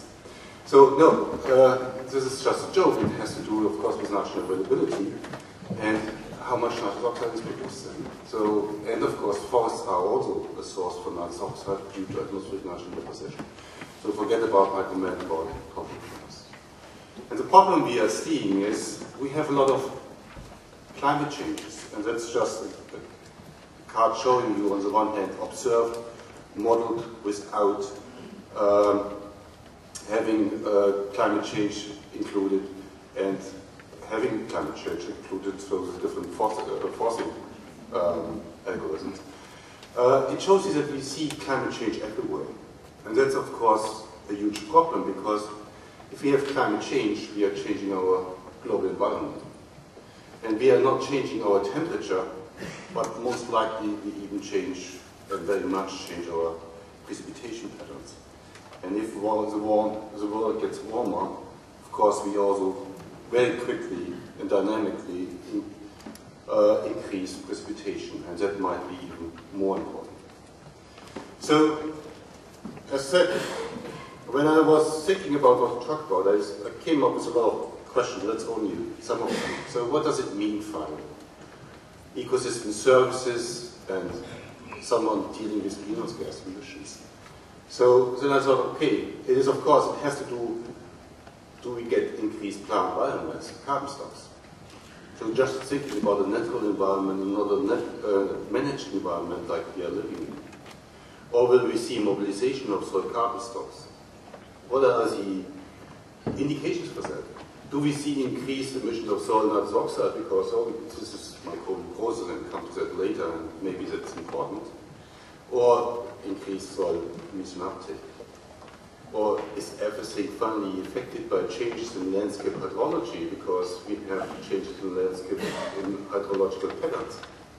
And we are losing our riparian forest because, yeah, so it possibly will die because there is no water reservoirs anymore for some drought periods.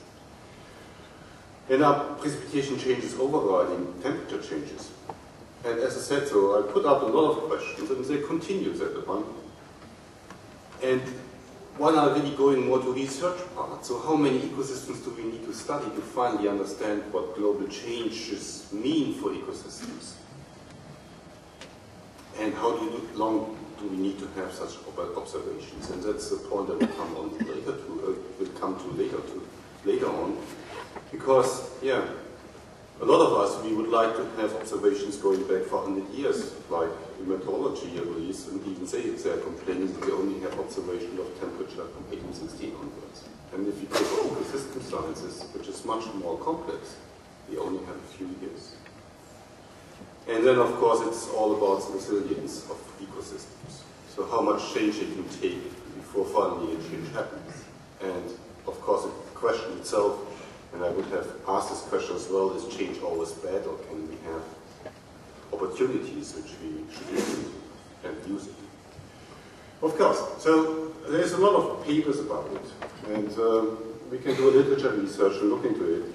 But possibly it is quite interesting to see that environmental change effects on ecosystems are clearly regulated by hierarchical mechanisms. So if you think about this year, which was exceptionally warm in most parts of Europe except for Estonia, I learned, so which seems to be cold, you know, to at least mention that one.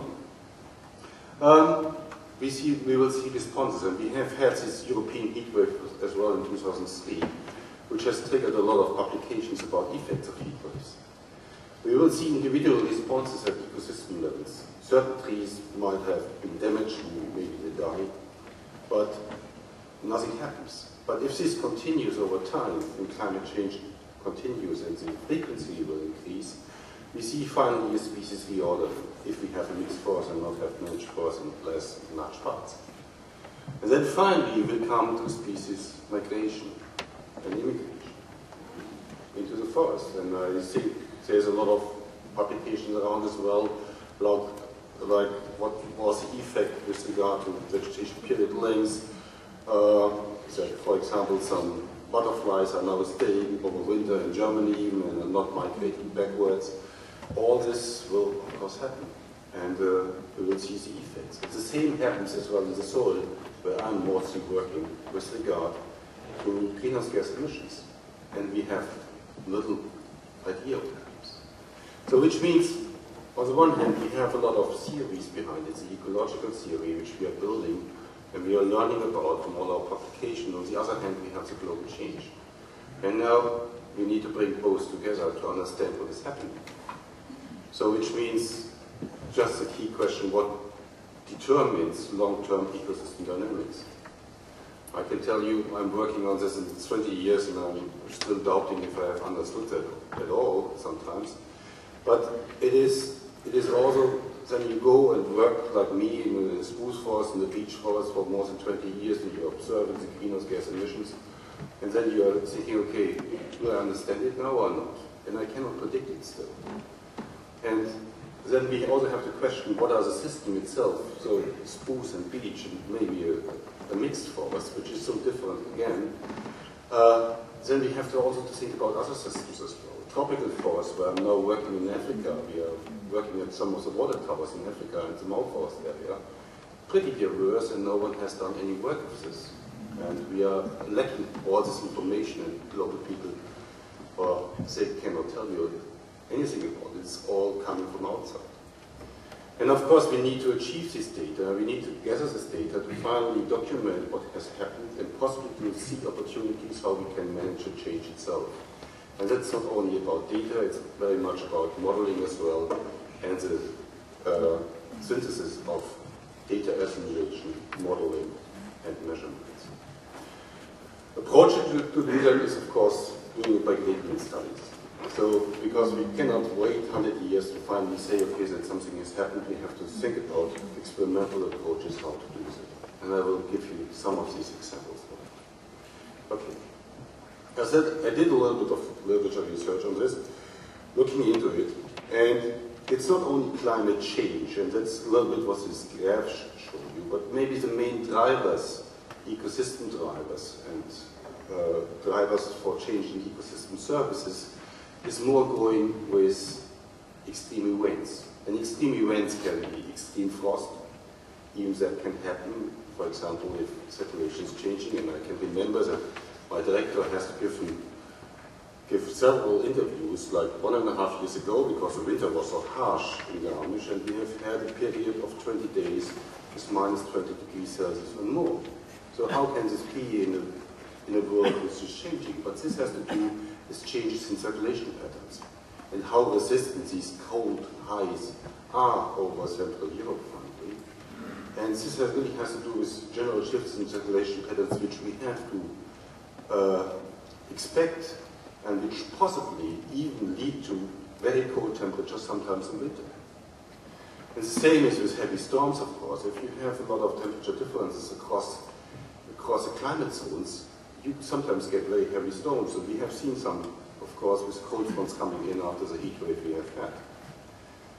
And of course, we're talking about heat waves, with all the effects. And all of that is triggering different ecosystem processes. You see it here with plant growth and plant health. Of course, it's affecting it. Pathogens come in if once the plant health goes down. And finally, it comes to the topic, dripping down what I'm talking about, mainly about the soils, the hidden half, where we know very little about sometimes, and where we have to look into and to understand. So, but finally, this is as well, all this, if we are talking about it, it's finally affecting the ecosystem services of forestry to capture carbon, to sequester carbon out of the atmosphere. And if we affect this, we finally feedback, of course, on the climate system. And it is remarkable, if I look into this work from Markus Reinstein and colleagues in 2013, and when they are saying about what do we know, for example, about the effect of extreme events like storms, drought, heat, or fire, and what is known finally on the right hand, you see in scientific understanding, what does it mean for the carbon cycle itself. So the best we can get is medium, and that's all, because we don't understand how it works. So we know that there's a lot of effect of storms, of huge storms, and we have had hurricanes in the tropical area, which more or less killed 1/3 of the forest. I think it was in Costa Rica, and damaged it. But what this finally means for the carbon balance for Costa Rica, or for a larger part, is more or less unknown. And you can go further, and they continue to look into this topic, because this was, of course, also the topic of an EU project, and divided it between direct and indirect impacts. So these are the more or less two lines you see here, and about immediate impacts and long or lagged impacts. And you see, of course, if you're talking about storms and heat waves and fire, or frost, we have direct effects on plant physiology, photosynthesis, and respiration, and mechanical damage. But of course, there's a lot of lagged impacts. And there's a lot of the lagged impacts we have no idea about, and that's the brown part, is change in microbial community, structure, and activity. So we have a little understanding of that, how these extreme events finally affect our production in the soil. Not only for the plants, and I think that is something which comes up later. And of course we have indirect effects. And again I want to more highlight on this one. On this part with the brown, with the soil erosion, loss of soil organic carbon. But more importantly, possibly, which we don't understand, is changing soil microbial communities and data quality. So, as I said, I'm coming from someone who is dealing with biosphere-atmosphere exchange process, and that is, of course, the one we are dealing with. And this, what I showed you from Markus Reichstein and Claudia Frank, is mainly dealing with carbon. And if you go for carbon and nitrogen, the both key elements, and we look at climate warming, which is here given in the center, you more or less only see, or I only see question marks. So what does it mean? How does it affect primary production? How does it affect the nitrogen cycle? And how is the effect between carbon and nitrogen if we change the climate? It would be good if someone is staying here in 10 years or 20 years and can possibly answer some of these question marks very quickly. Okay, so what do we know so far? We have had a number of experiments, and we are continuing a number of experiments worldwide with regard to soil warming. Remarkable here is that these experiments are all focused in OECD states. And that's a little bit my point here. I'm working here in Africa in Nairobi, and if you go to other developing world, we are looking at ourselves. We are not looking into other parts of the world which possibly have a huge heritage in ecosystems. We don't know. I think it was nice to know from Wood that he's working in South Africa, and I think that's a little bit of our key. We are bringing our knowledge from here to there, but possibly people at the sites are missing from this thing. Anyhow, so you see these are worldwide experiments showing you a little bit of the effect what happens if we are warming. And these are short-term experiments, often only being run for a few years. And we see that soil respiration, of course, in response to that one is increasing. But is this a long-term effect or is it a short-term effect and finally it will go down again? We see increase in plant productivity if we only warm the soil because more nutrients get accessible, and then plants can take up more nutrients, so nutrient limitations are ceasing. And we see, which is causing that, of course, increase in nitrogen mineralization, which means because we have more heterotrophic respiration, a higher breakdown of organic matter, we see more release of nitrogen as well, and that finally allows trees and forests to grow better. And the same is more or less an experiment which was done in Aachenkirch by Andi Schindelbacher here, published in Global Change Biology. They looked into the effect if we are warming a soil by 4 degrees Celsius, and we can discuss if 4 degrees is what we should go for, a huge step, or if we exclude rain during 2 periods in the summer in 2008 and 2009, what are the effects of that? So warming more or less by 4 degrees Celsius would increase the carbon respiration of the soil by 1/3.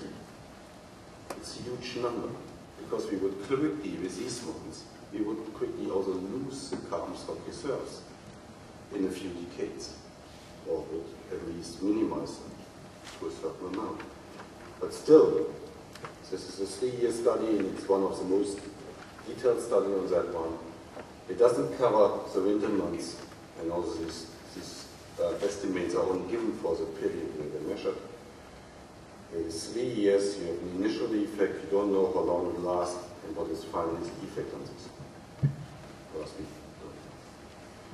With regard to my topic, it was very much that I looked into nitrogen in forests, and what is the importance of greenhouse gas emissions and the leaching of nitrate to forests, to water itself.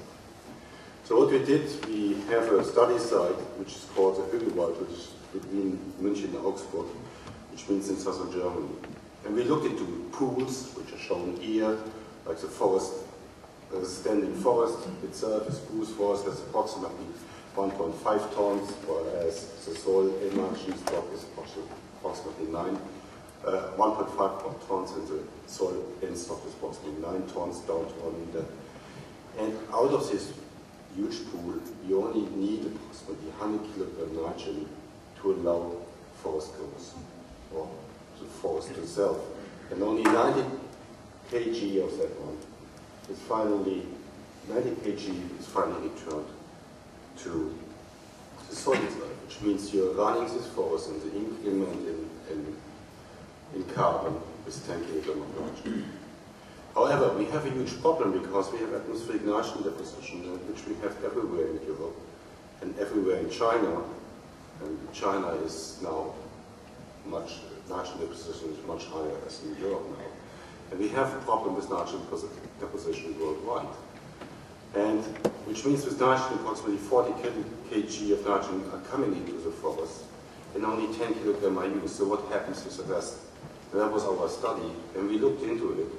Its volatilization itself being approximately 10 kg, but it was mainly leaching, which means these forests being exposed to these high loads of nitrogen finally lose a lot of nitrogen to the groundwater. So they are not producing clear groundwater from forest sites.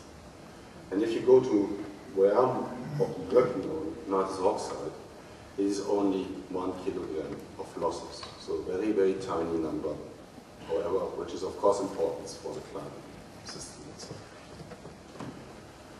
Together with a colleague, I was finally asked to think about what does global change means for soil and gas emissions. And that's a little bit where I was saying at the beginning, okay, I don't know if I can give you an answer finally. So we were putting up a graph and thinking about what is global change. It is of course land use change, it's not our definition by the way. It is land use change, it is climate change, and it is atmospheric composition change. And all these three different drivers which are happening at the same time are affecting the process I'm interested in. And that's the process that I'm interested in, is soil carbon and nitrogen mineralization, the soil microbial community, how it might change, for the plant species composition and plant physiology. And if I know how these state parameters are changing, I possibly can predict what finally happens to my nitrous oxide. However, you see already the complexity here, how these different land use, climate, and atmospheric composition changes, what this means.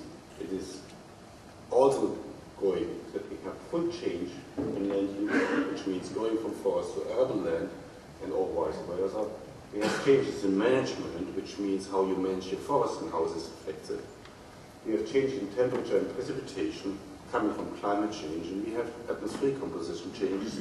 They have to account for example, increase in atmospheric CO2, while, for example, also increases in atmospheric pollutants like nitrogen and ozone. And all of that finally feeds back to the chemical environment. So now you're asking me what happens in the future. And I can tell you, okay, I would like it as well. And we can run some studies. But how should my study be designed to answer such a question? We went a little bit further here as well to give some examples of that one. So you will ask me, nitrous oxide is a nitrogen gas which is produced by microbes during nitrification and denitrification. Two opposite processes. One is oxidative, which is oxidizing ammonium to nitrate. The other one, denitrification, is anaerobic or reductive, going from nitrate to N2. And both might happen on the one hand if the soil is arid, the other one if the soil is waterlogged. So how does this work finally? How do we understand it? It has this to do with CO2 in the atmosphere. So this is what we showed here, CO2 concentration. And there was a nice Nature paper doing a metadata analysis showing how changes in atmospheric CO2 composition is affecting N2O as well as methane fluxes from soils. With methane fluxes again being microbial origin. And you see overall that increases in CO2 are stimulating nitrous oxide emissions. And possibly given that not all of you have the background, but of course if you have higher CO2 in the atmosphere, the efficiency, the water use efficiency of plants increases. So you get higher soil moisture values. You turn the soil to more anaerobic conditions, favoring finally nitrous oxide emissions. And this finally leads to stimulated emissions. So which means we have to consider all of the components, as I said, coming from a metadata analysis. And then, if you finally account for that one, you see that this increase in nitrous oxide emissions is approximately offsetting 20% of the expected increase in carbon sequestration by forests due to increased CO2 levels. So to better understand greenhouse gas emissions itself, we run long-term measurements at the Hütte site. And I can tell you that it was driving me crazy being responsible for that for 20 years. Because there's little, finally, output for the ones doing the measurements. So this is not really very nice to run a monitoring program with 20 years because you have to think about your scientific output, what you learn from it, but we need it. And I can tell you that due to this data set, I can only tell you, okay, we see diurnal cycles, we see a lot of differences, but what do we learn from it? We only learn after 10, 15 years about something about this. And you need to find not only several PhD students who run it, but a lot of technicians also being more or less willing to do it. But one thing we learned from this one is this small graph here, that the amount of nitrous oxide finally being emitted is very much depending on thaw periods, freeze and thaw periods. And normally most people don't measure. And there's indications that with climate change, the frequency of these thaw periods, at least in some of these areas in the temperate region, will dramatically change in increase. And that could finally lead to increased nitrous oxide emissions as well. And then we try to learn about how this, and you see it here from the figures, showing you on the one hand here the soil moisture, the temperature itself, and then in the different colors, where is our emissions, under which conditions we get the most of the nitrous oxide emissions. You see it again here around freezing temperatures and high moisture content, or if it really gets warm and wet. Nothing new, but we have two maxima. And if we have increased of these thaw periods here, we clearly come again into this maximum. And it will get warmer and wetter possibly, not only thaw periods as well. For this one here, it's a nitric oxide, it's more easy. We should get warm and drier periods, and then we get higher nitric oxide fluxes. But the story with nitric oxide is a little bit more complicated because this affects atmospheric chemistry and formation of ozone. And if you go further, then we thought, okay, if we can do that with one data set, why can't we do that with several data sets, combining data sets across the world, one from temperate forest, tropical forest, and steppe, and look into it. So what does it mean? So these are all, we normalized it, given the span of temperature and the span of moisture, giving it value from 0 to 1, and then it's the same as the emissions to finally compare. And we see that the main emissions here are finally, if it gets warmer and wetter. But the more interesting part is, cross, let me see over here, and I have to be quick. The more interesting part with this one is with the methane. And we see that this is all normalizing it finally, means we all go here at the environmental conditions given at the site are the optimum. If we change it to any direction, if it gets warmer or wetter, we will lose the capacity of the forest-borne ecosystem to finally oxidize things. Okay, oops, that was the wrong direction. The final thing what we could do with that one was looking into climate change feedbacks with using models. And this is a comparison between the situation now and in the future, showing you the one hand left the temperature and the precipitation. If you go for nitrous oxide and use these mechanistic models, which have implemented all the different mechanisms, how you finally produce and emit nitrous oxide or nitric oxide, and we do that for the global change prediction, we see that in most cases, we even assume that under climate change, emissions might go down, whereas nitric oxide emission may go up. And the explanation for that one is a little bit more complicated, because it goes into the ratio between nitrous oxide and N2, dinitrogen, during denitrification. So at least that is what our model predicts. So which means if we get warmer and wetter, we come to more denitrification activity being more quickly going to N2. And that is the reason why we don't see an increase under future climate changes. But these are model predictions, and we are still looking forward to really get experimental proof in the field itself. Okay, I have to shorten here a bit, because I'm a bit slow, I learned. So, but this was very much dealing with nitrogen deposition, so I make it very short on this. Due to these huge loads of atmospheric nitrogen deposition, we get huge increases in nitrous oxide emissions in the moment for us in cultural moment. However, if you would go global and think about it, that we have in the moment approximately 270 teragrams nitrogen which is cycling around, and half of it is anthropogenic, and approximately 50% of this nitrogen input would accumulate into soils. We would result in a significant change in soil carbon and nitrogen ratios. If not, at the same time, we also stimulate a lot of carbon.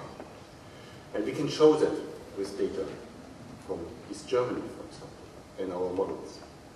We get changes in plant biodiversity, soil microbial processes, and greenhouse gas production. And we get changes in the relative nitrogen retention.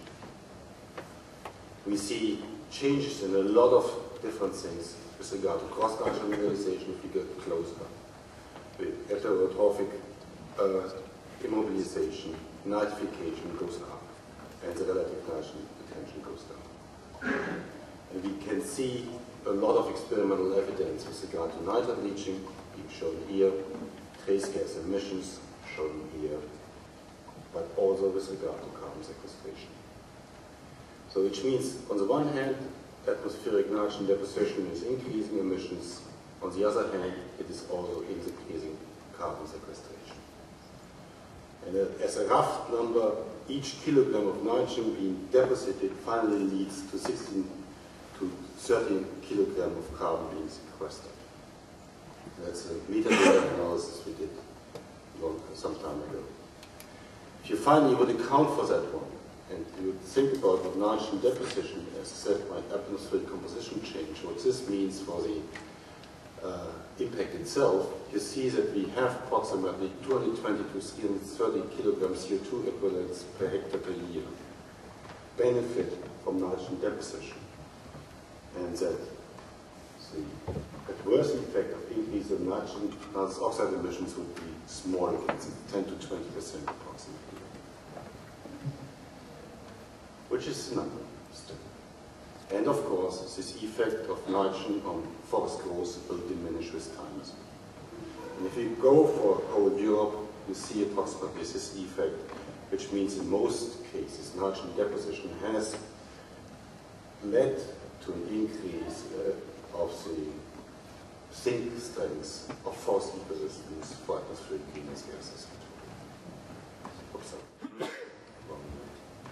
Okay, my final point before I really come to my final slides, 1, 2, is how to finally come to that one. And I think the only thing what I want to say here is we really have a lot of challenges, and they are mentioned here, which means most of the changes we see with changing of our environment are slow in change and small in signal. So how to detect that and how to find out and how to come to the processes.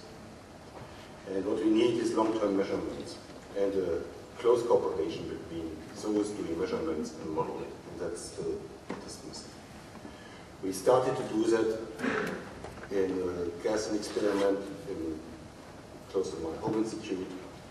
We are measuring that one, and we have a scale of approximately 10 to 15 years to go that with measuring hydrological fluxes as well as carbon nitrogen exchange with the atmosphere. But it costs us a lot of money. And not too many institutions are able to do that. And that is a bit of the concept of Terrenos in Germany to enable such kind of research. So, I'm coming to the end, I'm sitting on this -5 here at the moment. So, from my point of view, to answer the questions I partly posed at the beginning and in which I can't answer you all, I can give you indications for directions.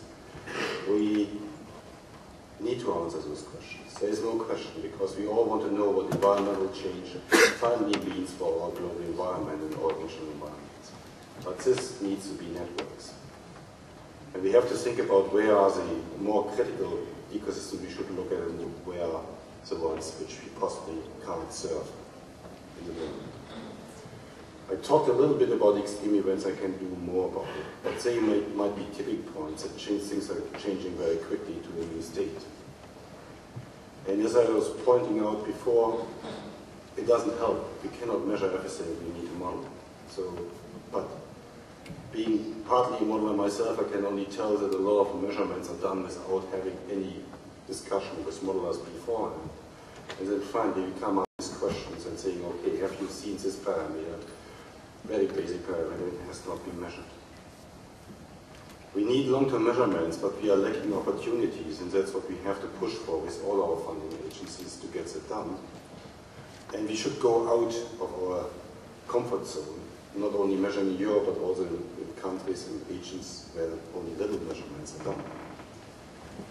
And we really need to go away from these short-term measurements, because most of the results I showed you are based on short-term measurements, and we know that the initial effect quickly diminishes with time. But again, we are running into this. And of course, an ecosystem view like I was presenting here partly is by far not sufficient, because most of the changes happen at landscape scale. And it's very much going into hydrology and how humans are managing the landscape. And of course we are all disciplinary, but we should think more interdisciplinary. And I think with these words I would like to close and be sorry for me.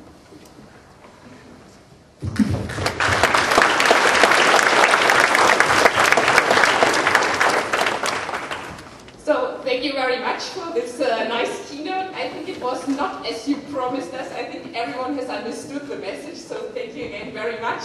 I would like to invite those who have questions to give them to you maybe in the lunch break, because otherwise we will run out of time. I hope this is okay. Ülo Niinimets is really one of the phenomena in Estonia. His science achievements are rocketing to the height as nobody has seen in Estonia in the field of biological research, at least. He is the most cited scientist among biological research, and when not considering the graveyard of thousands of co-authors of the Collider stories, then he's the absolutely most cited in Estonia.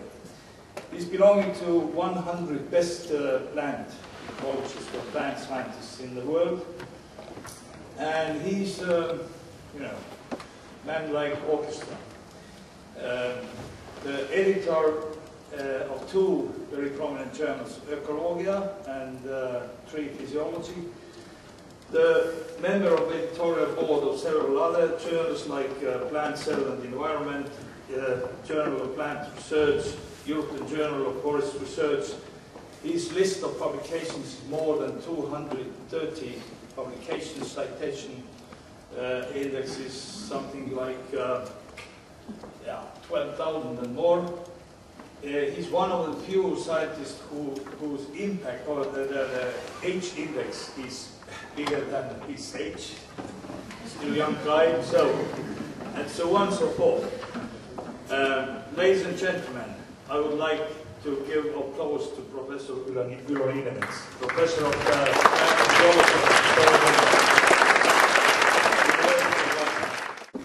Yes, thank you very much for the invitation. I'm now actually I have a feeling that my talk will be a disappointment to you, because it's like the pre-presentation was better, but I think actually you can be satisfied with this one. So it was a really great one. And also thank you very much for the organizer for the invitation here, and I'm really happy to share with you some of the research of our team. And I must also say I never felt actually that the organization was something like the painting or Ilya Repin. Because we are basically next door with Urmas, and Urmas was very often visiting me and telling, oh, you need to submit abstract now, and you need to do that and that. And I felt like very well taken care of. It was the best experience of any meeting, actually, very frequent. So since last year already, UMAS has been really knocking to my door. I start with the slides that comes from Australia, actually. That's a very awkward landscape, if you look at that. And these Australian grassroots, Cantaroya, pricey close to Perth, Western Australia, and that's a very interesting landscape. And this is like one of the landscapes we have been working, and it's really really exciting. And because it's a landscape we call it, I wanted to share with you this picture. I started also, as Klaus did, with the rise in CO2 concentration, and that's really relevant. And from a plant physiologist perspective, it's truly amazing in a way that, like in Australia, we have one really like godfather of photosynthesis. Aguilais, who, by the way, was one of the first who said that the most important enzyme, Rubisco, is also working as oxygenase before anybody else did this. When he started his works, the CO2 concentration was about 320 parts per million. When my PhD supervisor did it, was 340. And when I defended my thesis, it was 350, 360. And that's relevant because, like, if you imagine how photosynthesis responds to CO2 concentration, and that's a fundamental response. By the way, actually, those guys in the past were measuring photosynthesis, this CO2 response curves. Everybody was considered them being crazy. Why do you need to look at how photosynthesis responds to CO2? And now everybody's looking at that. But at that time it was really, really important, also because you are gaining important information how photosynthesis operates. But what is important is actually like CO2 is rising, and when we did some measurements, the truth is, like we are writing in our papers, that photosynthesis was measured at ambient CO2 concentration, and the truth is that like Oliver Gould was getting higher rates of photosynthesis and Aguilais, and I was getting higher than my PhD advisor. And there is nothing wrong with that. People are going taller, and we were getting higher rates of photosynthesis. So that's actually like, why that's important. And now, I just checked it up for the average concentration for July, it was 401.3. And for those who are monitoring it, actually in 2013 it was first time over 400. It got a lot of public media, and you know, if you won't do long-term measurements, we would say, okay, it was 400 in 2013, it's again 400 in this year, so CO2 concentration is not rising. In fact, it's rising, but the thing is that here is also depicted the annual cycle. And the annual cycle is because of plants. So that's actually, that's for Northern Hemisphere. In winter, close to spring, it picks up, and now plants are starting to absorb CO2 concentration, and it's decreasing. So in fact, it was much higher in April 2015 than it is now. And I'm showing this to emphasize that plants are really important, and this is the most important signature of plants for global carbon cycle. So plants are important. Well, but you know, we have been like working at the topics that people have considered like a bit esoteric over here. So how does global change smell? And when we as humans, we think about smell and plants, and you know, we are thinking about flowers. Flowers are nicely smelling. And also animals like them. There's a butterfly going to the smell, and there's a cat, and you know, everybody likes flowers, they are beautiful. But the truth is that every plant species is emitting organic compounds. Every part of plants is emitting something. If you are sensitive enough, you can detect it. And you know, these compounds can be characteristic metabolic intermediates like alcohols, aldehydes, or carboxylic acids. And plants also produce specific volatile isoprene compounds, which are produced to be volatile. And one of them is isoprene. That's the simplest compound, with 5 carbon atoms. And I don't know how many of you in the audience know how isoprene smells. If you don't, the rest of the meeting is taking place on campus. We have got large bottle, 5 liters of acetone. We bought it for calibration, and we only use very little. So we can share it with you if you want to smell it. But the truth is that it's smelling really bad. It's awful. And, the good thing is that our nose is not very sensitive to isoprene, so it's about 5 ppm, and the ambient concentration is around at max maybe 5 ppb, so that's okay. Well, but then if we put two isoprene residues together, we get monoterpenes, and here monocyclic monoterpenes, which are much nicer actually, like limonene is it's the most used chemical actually in every household compound. I can bet with you, you take like toothpaste, like cleaning agent or something, and people are putting limonene to have a nice smell, to cover some sort of like a bad odor. Or bicyclic, like alpha-bindene is in the conifer, resin, very common compound. When we put three of them together, we get sesquiterpenes, and there are really tremendous chemical diversity in these compounds. And amongst these, for instance, beta-caryophyllene is one of the most used compounds. Basically, in every third cosmetic product, you can find beta-caryophyllene. If it's written on the label, you can read beta-caryophyllene. And it sounds scientific, but it's nicely smelling. It has this kind of nice smell that people like. And you can go further on with 4, we get D-terpenes, and then further on we get like polyisoprene. What we do actually as an everyday business is to measure how much plants are emitting. And the truth is that actually to understand whether a species is a strong emitter, you need to go and measure it. There is no easy way to say whether a plant is a strong constitutive emitter or not. So actually in this business we divide plants between emitters and non-emitters. Even though non-emitters are also emitting, but at a relatively low level. And there is also no taxonomic way of telling a priori whether a species is an emitter or not. For instance, in the family of oaks, there are some species that are very strong isoprene emitters, some species are very strong monoterpene emitters, and some species are non-emitters. Well, here's a study in the field campaign in Australia. Here's another one in Taiwan. And finally, what we end up with are tabulated values. Here's an example in Hawaii. Tabulated values of emission rates for different species. And as you can see, in the case of some species, emissions are high, in some cases they are small. And that seems a bit boring, but we do this to really integrate and understand how much plant species are emitting. And here's an example of a model-based inventory for Europe. And that's for isoprene, and that's for monoterpenes, and this is what the people do in this business. And finally, we scale it up, and we want to have a world-scale estimate. And now we come to big numbers, actually. And as I recall, actually, for nitrogen oxide, it was around 300 teragrams or something. In the case of volatile organic carbon-based compounds, it's 1,100 teragrams. So just to put this number in perspective, it's about 1.1 petagram. And when you consider like word productivity for entire globe, its net productivity is about 5 petagrams. So that's actually like a really big number. How much of this is actually getting lost? And this is also getting lost from most of the flux studies. So we are not really monitoring it. So that's actually we are missing it. People were concerned like a missing carbon zinc, and actually that's a missing like a carbon loss. And so that's really important. And like if you compare this with human-generated volatile organic carbon, then that's about 1 order of magnitude more than what is produced by anthropogenic activities. Well, why this is important, and why this line of research study is actually that this volatile organic carbon plays an important role in ozone formation, in air pollution.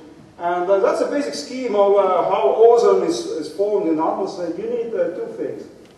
Under normal conditions, ozone comes from one oxygen that comes from nitrogen dioxide. And this cycle, that's mainly human-produced. And this cycle will stop when all nitrogen dioxide would have been converted to nitrogen oxide. But because there is reactive hydrocarbons in the atmosphere, this nitrogen dioxide is regenerated and ozone production goes on. So ozone formation in the atmosphere is limited either by nitrogen oxides or by volatile carbon. And as I mentioned, most of this is of plant origin. So in fact, people were concerned in California, where does smoke come from, and they realized that some trees that they plant in cities are responsible for small formation in big cities like LA. But that's not the only thing. Now we have learned that these compounds, actually when these relative hydrocarbons are oxidized, they become much less volatile, and they can start condensing, forming secondary organic aerosols and forming cloud condensation nuclei. And that's really important when we consider large-scale effects on climate, on plants. Then in fact plants can be considered responsible for aerosol formation to a large degree. Here's an example of a paper from a recent paper by Marko Kulmala team in Science, where they have shown that when the clean air mass comes from Greenland, moves over Finland, over boreal forest where there is no anthropogenic activity, it becomes really highly enriched by secondary organic aerosol particles. And here's another paper where people have really looked at what can be the implication of those aerosols on formation of clouds and climate. Recently I edited a book with Russ Monson, and Marko had a chapter there, and that was actually the first quantitative test of whether this can actually happen, that the plants can be responsible for large-scale climatic feedbacks. They published this in this book, and that seems to be a little bit complicated, but there are two feedback loops. And first of all, it starts with CO2. CO2 increases global primary production. There is more plants. It leads to more pyogenic volatile organic compounds. It leads to more secondary organic aerosols. It ends up with larger condensation sink, and then there is an effect of diffuse to global solar radiation. Diffuse radiation is intercepted by plants more efficiently. It leads to increase in global primary productivity. On the other hand, secondary aerosols can condense, forming cloud condensation nuclei. This leads to higher cloud droplet number concentration, and this has a cooling effect. So there are these two loops that can be really, really important. And in fact, if we would clean up the air, we would significantly increase the rate of increase in temperature. So that's actually like really something to consider, that plants can have these large-scale effects. The truth is that most research so far has focused on constitutive emissions. And constitutive emission, as I mentioned, it's difficult to say which species are emitting. The only way to test it is go there to measure. In some species, there are, the exception is most of the conifers that are resin ducts, and then there's a resin duct. This is a cross-section of the needles. There is resin ducts that they are filled with resin, and those compounds, the volatiles, are diffusing slowly out of resin ducts. On the other hand, several species, as I mentioned, like oaks, several oaks that don't have any storage structures, and they are making those compounds continuously. So they are mainly isoprene and monoterpenes, and we know quite a bit about the emissions of these constitutive emissions. I just showing you some of the recent reviews, and the book I mentioned that I edited with Russ Monson, which considers quite a in-depth emissions of constitutive emistions. And why are these compounds made, actually? And we still don't know exactly. There are several views. One idea is that those compounds make the leaves more heat resistant, and that's also supported by physiological evidence that the emission rates are strongly increasing when leaf temperatures are increasing. On the other hand, there is also studies that show that those compounds are very reactive, and they can be reactive also inside the leaf, not outside the leaf. So they are reacting with free radicals formed during different stress processes. People have fumigated leaves with ozone and seen this. And there has been a proposal that, in fact, all those compounds, those constitutive emissions, play a role in plant responses to abiotic stress, increasing the tolerance to different stresses, not only confined to heat, but also drought and many others.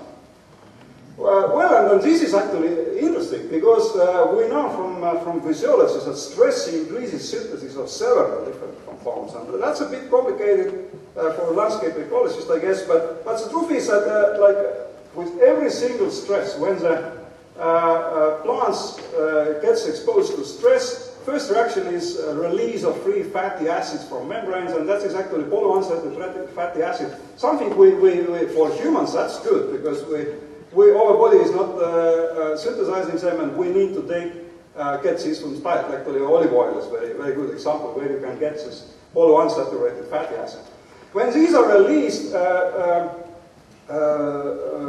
pathway which is called LOX or lipoxygenase pathway is activated, and this leads to formation of jasmonates, which are plant hormones, but also release of different volatile aldehydes. And here is it's quite complicated mixture of aldehydes, but typical are different C6 aldehydes, and this is what we actually, if you cut the grass, like a fresh grass, this is what you feel.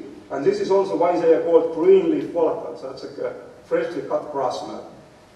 In addition, further down the stress cascade, a bunch of other compounds are emitted, and methanol, for instance, is one important compound released, and volatile isoprenoids, specific monoterpenes, and so on. Some of them can be quite complicated, but why I'm showing this is that actually every stress leads to release of volatile compounds. And not only from those species that were strong constitutive emitters, but from all species, from every single plant species. And altogether there are more than 30,000 different compounds that are released from plants. And what can be these sort of stresses? As I mentioned, it can be heat, it can be bonding. Characteristic of these compounds, it says that they are released in response to any biogenic infection. Yes, and they serve as a communication signal. When caterpillar starts to eat, this signal is taken up by the predators or parasites of these caterpillars. And here is parasitic wasp and putting his eggs in the larva. So that's actually like a really powerful way of intertrophic signaling. Here is also another example of ladybug eating aphids here. When the leaf is attacked by aphids, it starts to emit these volatiles, and ladybugs are coming, and you see this guy is going to be eaten, and those guys down are already dead. So that's actually like really the powerful way of how to respond to biotic stresses. Here's an example of stress reaction in Norway spruce, which is one of the, in Estonia, by the way, there are 4 different conifer species only. So that's actually one of the dominating conifers.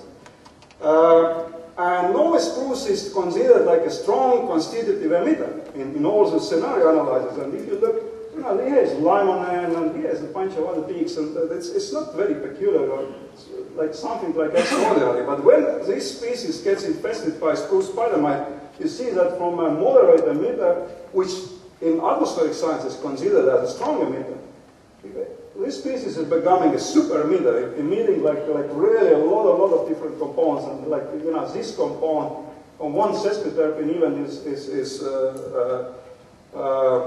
gas chronogram is plateauing there, so it's flushed with alpha-farnesin. So a lot of compounds are being emitted. Here's another example of like a common white moth that you barely notice, but if you put this species is eating all the leaves, which are under normal circumstances, we consider it actually non-emitter, but then after biologic infestation it becomes reasonably high emitter. Or another example of infestation by rust fungus, another biological stress. Isoprene goes down, but sesquiterpenes go up, ocimene goes up, and lipoxygenase pathway volatiles or green leaf volatiles go up. Why this is important? And that is actually like really I'm happy that there was a special feature in science about this kind of large-scale effects on forest health and how global change is affecting that. So that's little by little pieces of evidence come together showing that really biological infestation can become more severe in the future. Here's an example with mountain pine beetle Dendroctonus ponderosa effects on ponderosa pine. Or here's another one, actually in tube face experiments that shows that more sugar-rich leaves of higher CO2 concentration, they can be eaten more by insects. And I'm getting back to this ponderosa pine infestation. If you look at the infestation, here is one branch infected, there are several trees infected and dying. At landscape level, you see these large areas dying due to insect outbreaks, and you can even see large areas or geographical scale, regional scale of being infected and declining. So that's really important. And if you think this in terms of volatile release, how much of this forests are releasing, you can increase it, the emissions really tremendously. And this is actually not really included any of these models right now. What we are doing in these days is we have one of the best setups in the world, I guess, to measure those volatiles actually, to really screen how much stress can increase the volatile production from infected or stressed leaves. And another thing is really we would like to scale it up to a canopy scale and to scales of hyacinth canopy to landscapes and regions. And in Finland it has been really highly successful strategy. It's a smear platform for continuous measurements, and really you need long-term continuous measurements at large scale to understand ecosystems effects and responses. And this is what we are working on right now. It's, we are using real-time measurements to measure fluxes of these volatiles from ecosystems, and that's one of the tallest, I think actually maybe even the tallest tower, in, at least the tallest in Baltic Sea region, 130 meters, and it's tallest in Finland actually. So this is why actually in Mythila they are building the tower taller, to be taller than in Estonia, but we are right now taller. So that's actually funny. We had a journalist coming to the lab, and we were talking, you know, and everything we were talking. So the journalist was all the time asking questions, you know, what is actually like ordinary people getting from that? But then we told that we are building the towers that is taller than in Finland, and immediately no question asked, and it was like good to have a taller tower. But it's actually important. We are getting like really long.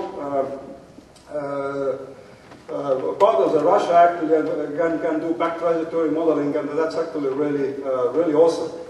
And I would like to finish actually from this northern perspective of what we are expecting in the future in these northern latitudes. What will be the effect in terms of those forests to climate change? When we are looking at the volatile emission rates in bird species, and birch is another, actually, I think is even the most frequent species in Estonia in these days, an early succession on fast-growing species. Then actually, like if you look at the emissions in the case of birch, there is monoterpenes and there is time of year, and one goes up and one goes down, and there is a mess. It's very hard to predict. It's basically impossible to predict.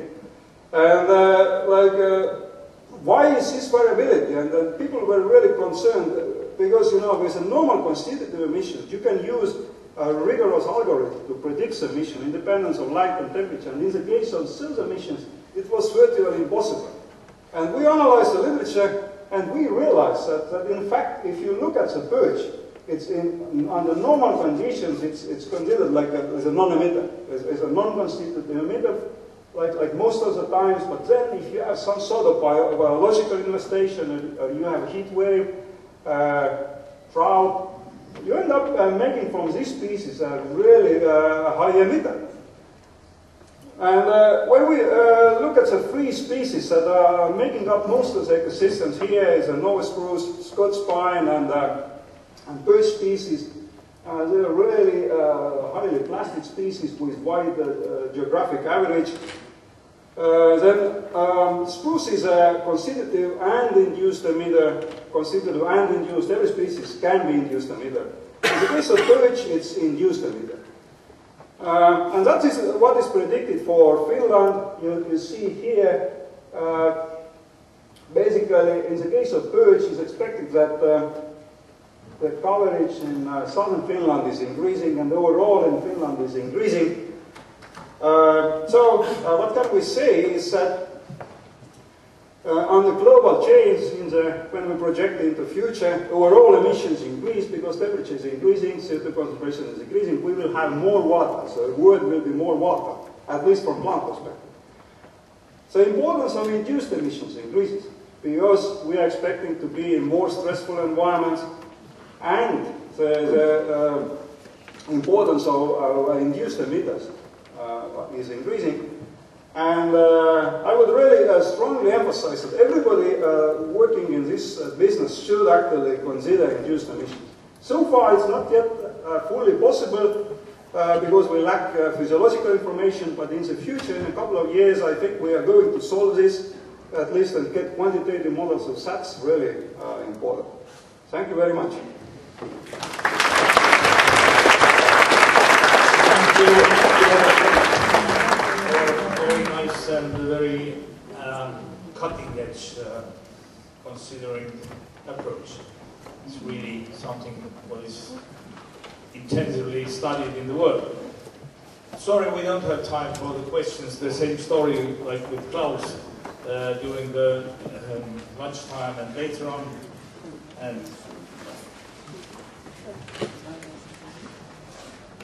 Tina wants to acknowledge another person, Peter Vogt, who gave yesterday the course on remote sensing. Please.